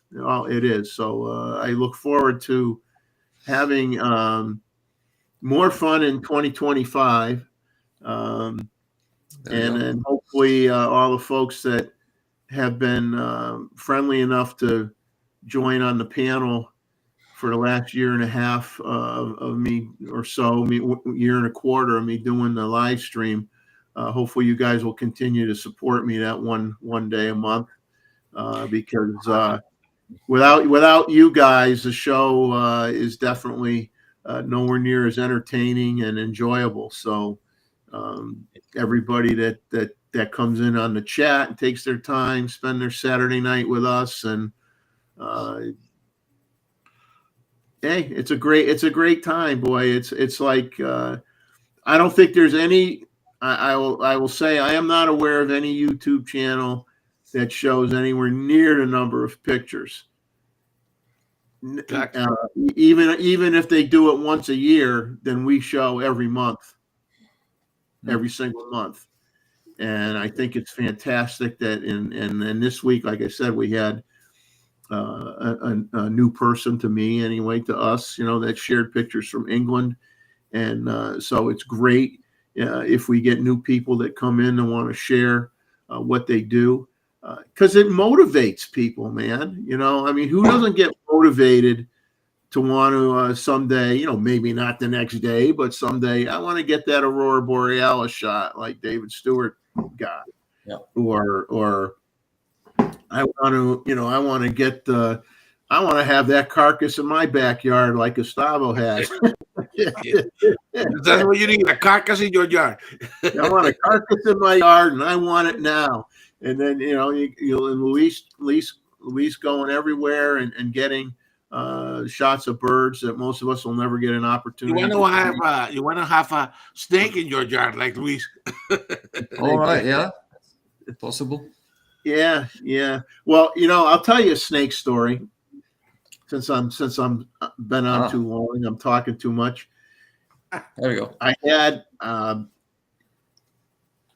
when I lived in Connecticut, the last house we were in. No lie, I hadn't cut the grass. The grass was a little higher than it should have been, and I'm standing, just in the front yard, and I'm just looking across the yard, and I'm like, I see all the blades of grass moving like this. And I'm like, I look at the trees and the leaves aren't moving, but the grass is moving. And I'm like, wait a minute, it's not windy out. The leaves aren't moving. The tree branches aren't moving. Why is my grass moving towards me? Why is the grass moving? And the next thing you know, I had, I don't know. I don't even know how many. I won't over exaggerate it, but I'll say at least a minimum of 6 to 8 garden snakes. Wow. Were coming towards me, and they went into a bush that I had in my plantings in front of my house, and they were going in and out of the bush. So I go in the house. That's cool. I get my camera. Wife says, "What are you doing?" I go, "Don't worry about it." I go outside. I'm laying in the driveway. I have, these aren't poisonous snakes. They're not going to kill you or anything, right? I'm laying in the driveway. I'm taking pictures of the snake going through the bush, popping its head up, tongue going out. And I got snakes going across my legs. Oh, wow. And I hear when the kids say, "Where's Dad?" And wife says, "I don't know. Go look outside." And then my kid says, "Dad's in the driveway. He's got snakes all over him."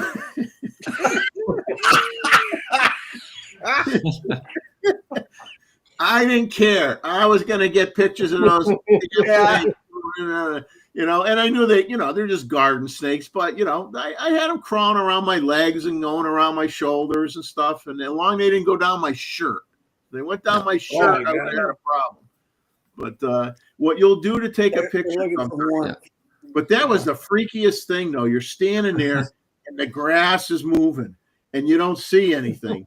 And then when they're about, like 6 feet away, you realize there's a whole bunch of snakes coming right at you. And then you're trying to say, okay, what kind of snakes are these? I got to make sure they're the friendly ones, not the bad ones, What time of the year was it, Jeff? You remember?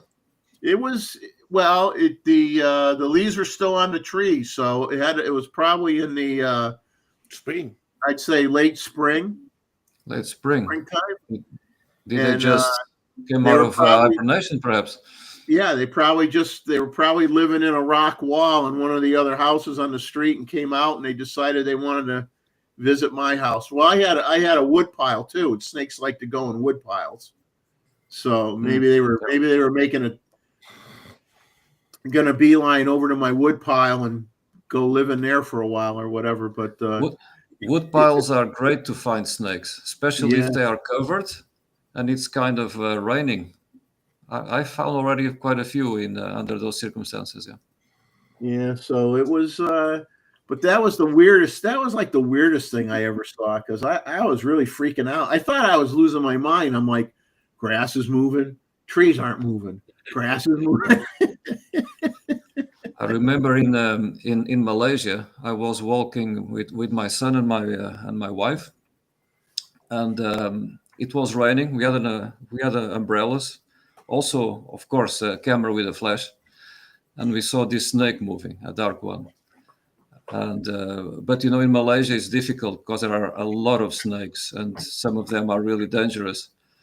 And I had a good look, but I just couldn't remember if it was venomous or not, or poison. I had this slight opportunity to actually push the tail a little bit to get closer. I decided not to do it. It was very brave of me not to do it because I normally wouldn't think about it. And like, nah, I'm not sure. And it was a kind of dangerous one, so I was good at we let it go. Exactly. We got David's taking off for tonight. Dave, thanks for coming on. Yep. Good evening, Dave. Nice seeing you all. Stay out of trouble.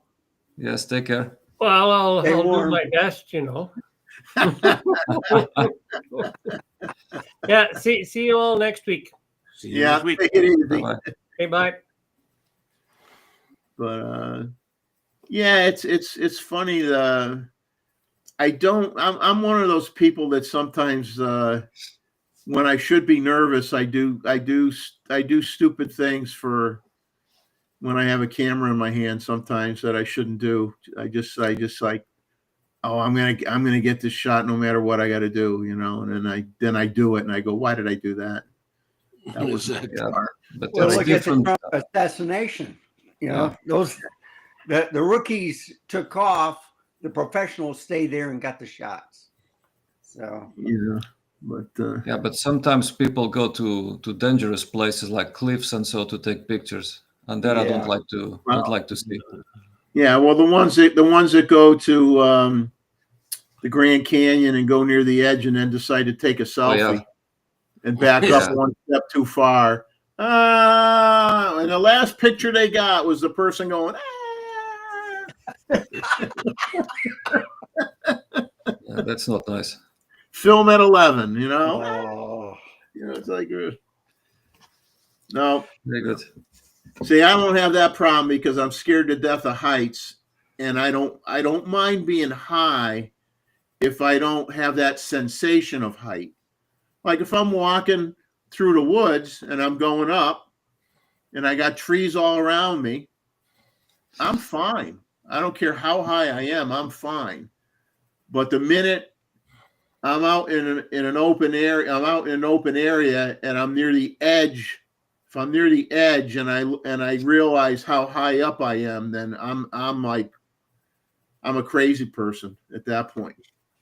I'm not good. So I tell people I could go high as long as I don't feel that I'm high, you know, and I have a lot of stuff around me. I'm not near the edge, you know, I'm like right in the middle of the mountain and I'm up high. I'm good. But put me on an edge, I guarantee I'd be falling off the edge. I would just go. That would be it. I'd be done. That's why I won't go on I would not go to Costa Rica and walk across those wooden bridges. Never going to happen. It would never, ever, ever happen with me. I could not do it. I would just, okay, you guys go ahead. Let me know how it was. I'll just hang out over here. Yeah, they've been there forever, Jeff. So it's okay. They are strong enough. They've been there forever. They're half rotted out, ready to fall down. That's what my wife told me once. I said to my wife exactly the same, and that's what she said. Yeah, you know, I don't weigh 85 pounds, man. I ain't gonna walk on it. Yeah. Be my last trip. That's good. But I'll leave that for you skinny people. Oh, well. Yeah, I would not make a good Tarzan swinging down from the rope as it breaks. You know. Well, Where's your next adventure that you're planning? Where's your next trip? oh, I'm going to Thailand with 2 friends next year. Oh In wow. I don't remember, around. Oh yeah, I do remember. It's the 16th of January. We go bird watching. The same 2 Dutch friends that went with me to Costa Rica 2 years ago. So what's the temperature there in January? Pretty warm. Hot. Yeah. It's going to be warm every day. Yeah, no doubt. We go early in January because it should be kind of dry, but not extremely hot. We're not talking about, well, what is it in Fahrenheit? It should be below the hundreds. Wow. It should be around 90. I hope, not higher. If you go, I think, well, it's like in Malaysia. I think if you go more towards March and April, there's going to be really, really hot all the time. Exactly. It's beginning. I don't mind a little bit of rain, but then I prefer to have a little bit less heat. Let's say. Is Malaysia made up of several disconnected bodies of land, or is it one land mass that has, obviously you have the city, you have what we would call the suburbs, and then you have probably an area that's heavily forested or near the water with the beaches and all that kind of stuff. But is that all one piece of land, or is it all broken up? Several. Well, Sanjit is asking where in Thailand. Well, we first arrive in Bangkok and then we go west. We actually gonna cross. We're gonna go all the way up to the border of Myanmar in the northwest, but we don't go further south towards Malaysia. So we go from Keng Krasheng, which is west of Bangkok, and then from there we go to several places all the way up. But we stay towards the west of, let's say, Western Thailand. Wow. That's just to answer his question. Yeah. And yours, well, Sanjit can answer better, but Kuala Lumpur is a big city. But then you have the peninsular Malaysia, and then you have part of what is Borneo in the north that belongs to Malaysia. That's an island. So okay. Malaysia is comprised of 2 big areas. I've been to the continental part because my daughter was there on an internship of 6 months, 2019. So I've been there before. She was actually the one that opened up let's say, the Asia to my family. I never really had the drive to go there for some reason. I don't know. But since she was there in 2019, I've been back to, not to Malaysia, but to a different other places around there. So that's nice of her to have been spent, to have spent 6 months there, and forced us to go there to have a look.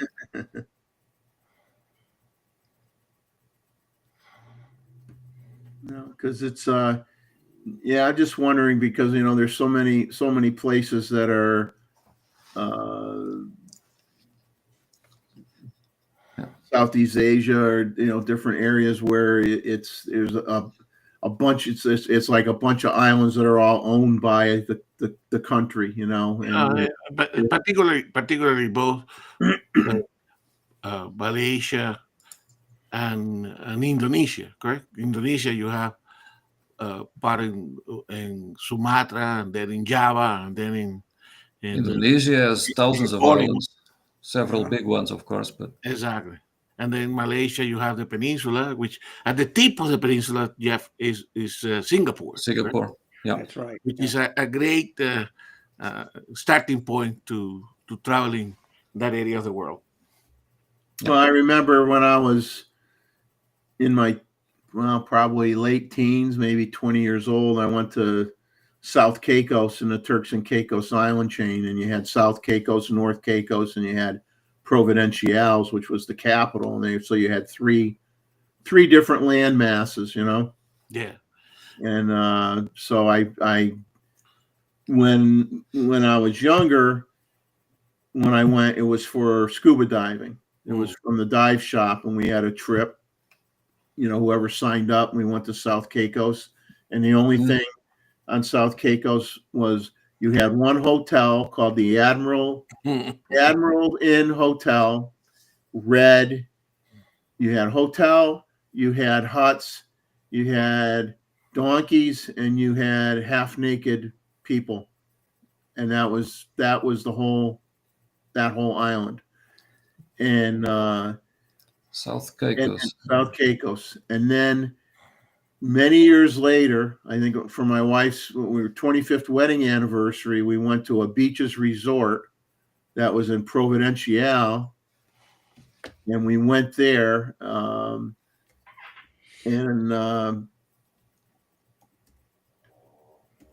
we went on a boat trip around the islands, and we were going hitting. I could see South Caicos, and I could see that Admiral Arms Inn hotel. I said, "Is that the Admiral Arms Inn?" And the guy said, "Yeah, but it's not a hotel anymore." He says all the scientists and researchers use that as a base of operations for all their research. So it still didn't have like houses or really anything on it. It still had the same hotel, but it was now a research type of place. And I went scuba diving because that was included in the resort. And I went scuba diving every morning, every day. And I was so saddened because when I went when I was 19 or 20, you had like 100-foot visibility, easy 100-foot visibility, and you'd be on the boat and you'd see sharks everywhere, nurse sharks, reef sharks, you'd see sharks before you ever got in the water. You knew you were going in with them. That was just the way it was, and you did. And I dove the whole week, 20 plus years later, 25 plus years later, and I do not remember seeing one shark the whole time. They're all wiped out. I thought maybe the last day I saw a shadow way, way, way, way out of my vision that could have been a shark, but couldn't confirm it. But they're all gone. They're all killed with shark fin soup. Exactly. They're all killed. And I was so bummed out because it was, we would find, that was back in the day when people were still arguing about whether a shark could survive not continuously moving in the water and be able to breathe. And I had read, I was always reading oceanography stuff and everything. I was always into the ocean and reading that, nurse sharks can be under large coral areas or under rocks, and if you have enough of a current, they will lay there and they're not swimming and they can survive. They could breathe because they get enough water flowing through their gills. They're okay. And so I actually saw that for the first time in South Caicos, where we were lay right on the bottom of the ocean. We're laying right there, and we had a shark, 8 feet away from us, laying underneath, some coral or part of a cave or something, and it's fine, looking right at us. Water's flowing through the gills, no problem at all, So it was really some cool stuff that we got to see, and now it's all gone. Well, Jeff, in St. Martin, my son regularly sees reef sharks. He keeps on sending us short videos of his encounters, and I'm glad it's him and not me. Let's put it that way. I would get really, really scared. So when my wife this time said she's a good swimmer and she likes saying to me, "Oh yeah, you can see some big fish here," and I thought, no, I want to see small fish full of colors. I don't want to see any big fish. So slight different approach to snorkeling. Well, I'll tell you the most amazing. I'd say the three most well. Sorry to interrupt you. Just to answer Sanjit, because I don't know how to answer through this. My mobile is upstairs. I cannot type it. It says we can meet in Bangkok, but we're going to be arriving in Bangkok and leaving on the same day. So I'll try to send him a message through Instagram or so, because I follow him since last week or the week before, and see what time we have or where we are. That would be cool if he's there. It's just answering this way because I don't know how to type it otherwise in what I see here. I can see the text, but I think I have to open a different window.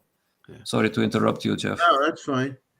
Well, that's the purpose of the channel, getting people together. So having you two doing bird watching in Thailand, that would be something. Yeah, absolutely. Or that some of us go somewhere, or all of us go somewhere. That would be cool as well. Exactly. Mookie said, I just got here. This is from a little while ago. I just got here. Any chance we could start from the beginning? Let's do it. Let's do it, man. Yeah. Well, Unfortunately, that's why it gets saved on YouTube.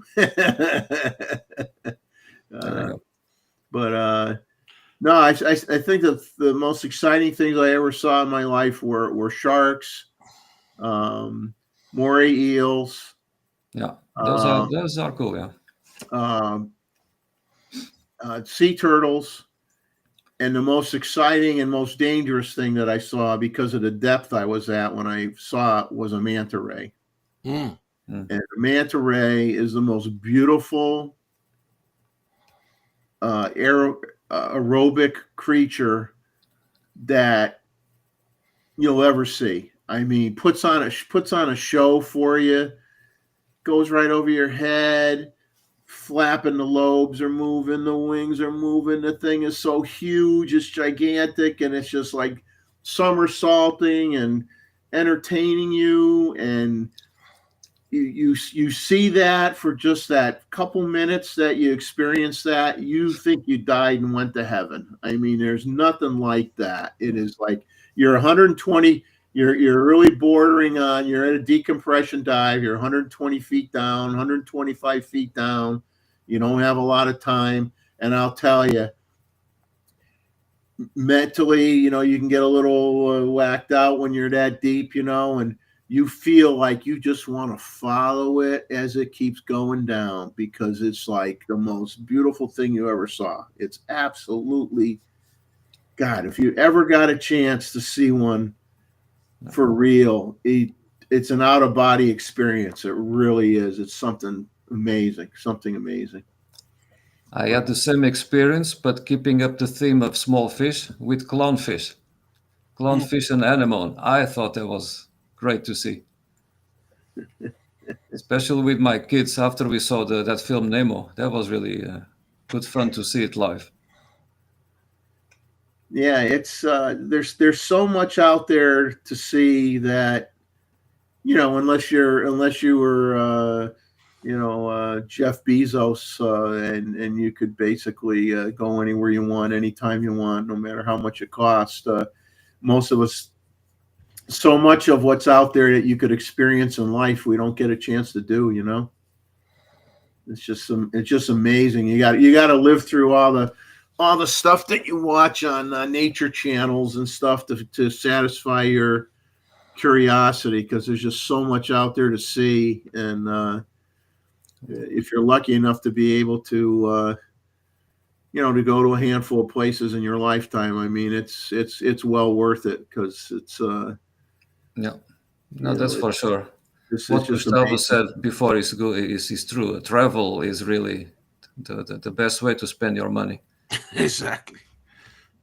Yeah. I just updated my travel checklist. So if one of these evenings people want to talk about that theme or so, or me and Gustavo, we can maybe let's say go through it and see what I think about, or what Gustavo thinks about before going on a trip or something like that. Exactly. Just an idea. I don't know. Yeah, and we have John, and I mean, you had everybody. There is a lot of people here to make good recommendations. Yeah, because I went through most of it with my two Dutch friends last week on the, let's say, the last preparation for this bigger trip that we're going to do. So a lot of little things came to mind, and Yeah. so we have the list. So now we have to go. Huh? If you have a list, we have to go.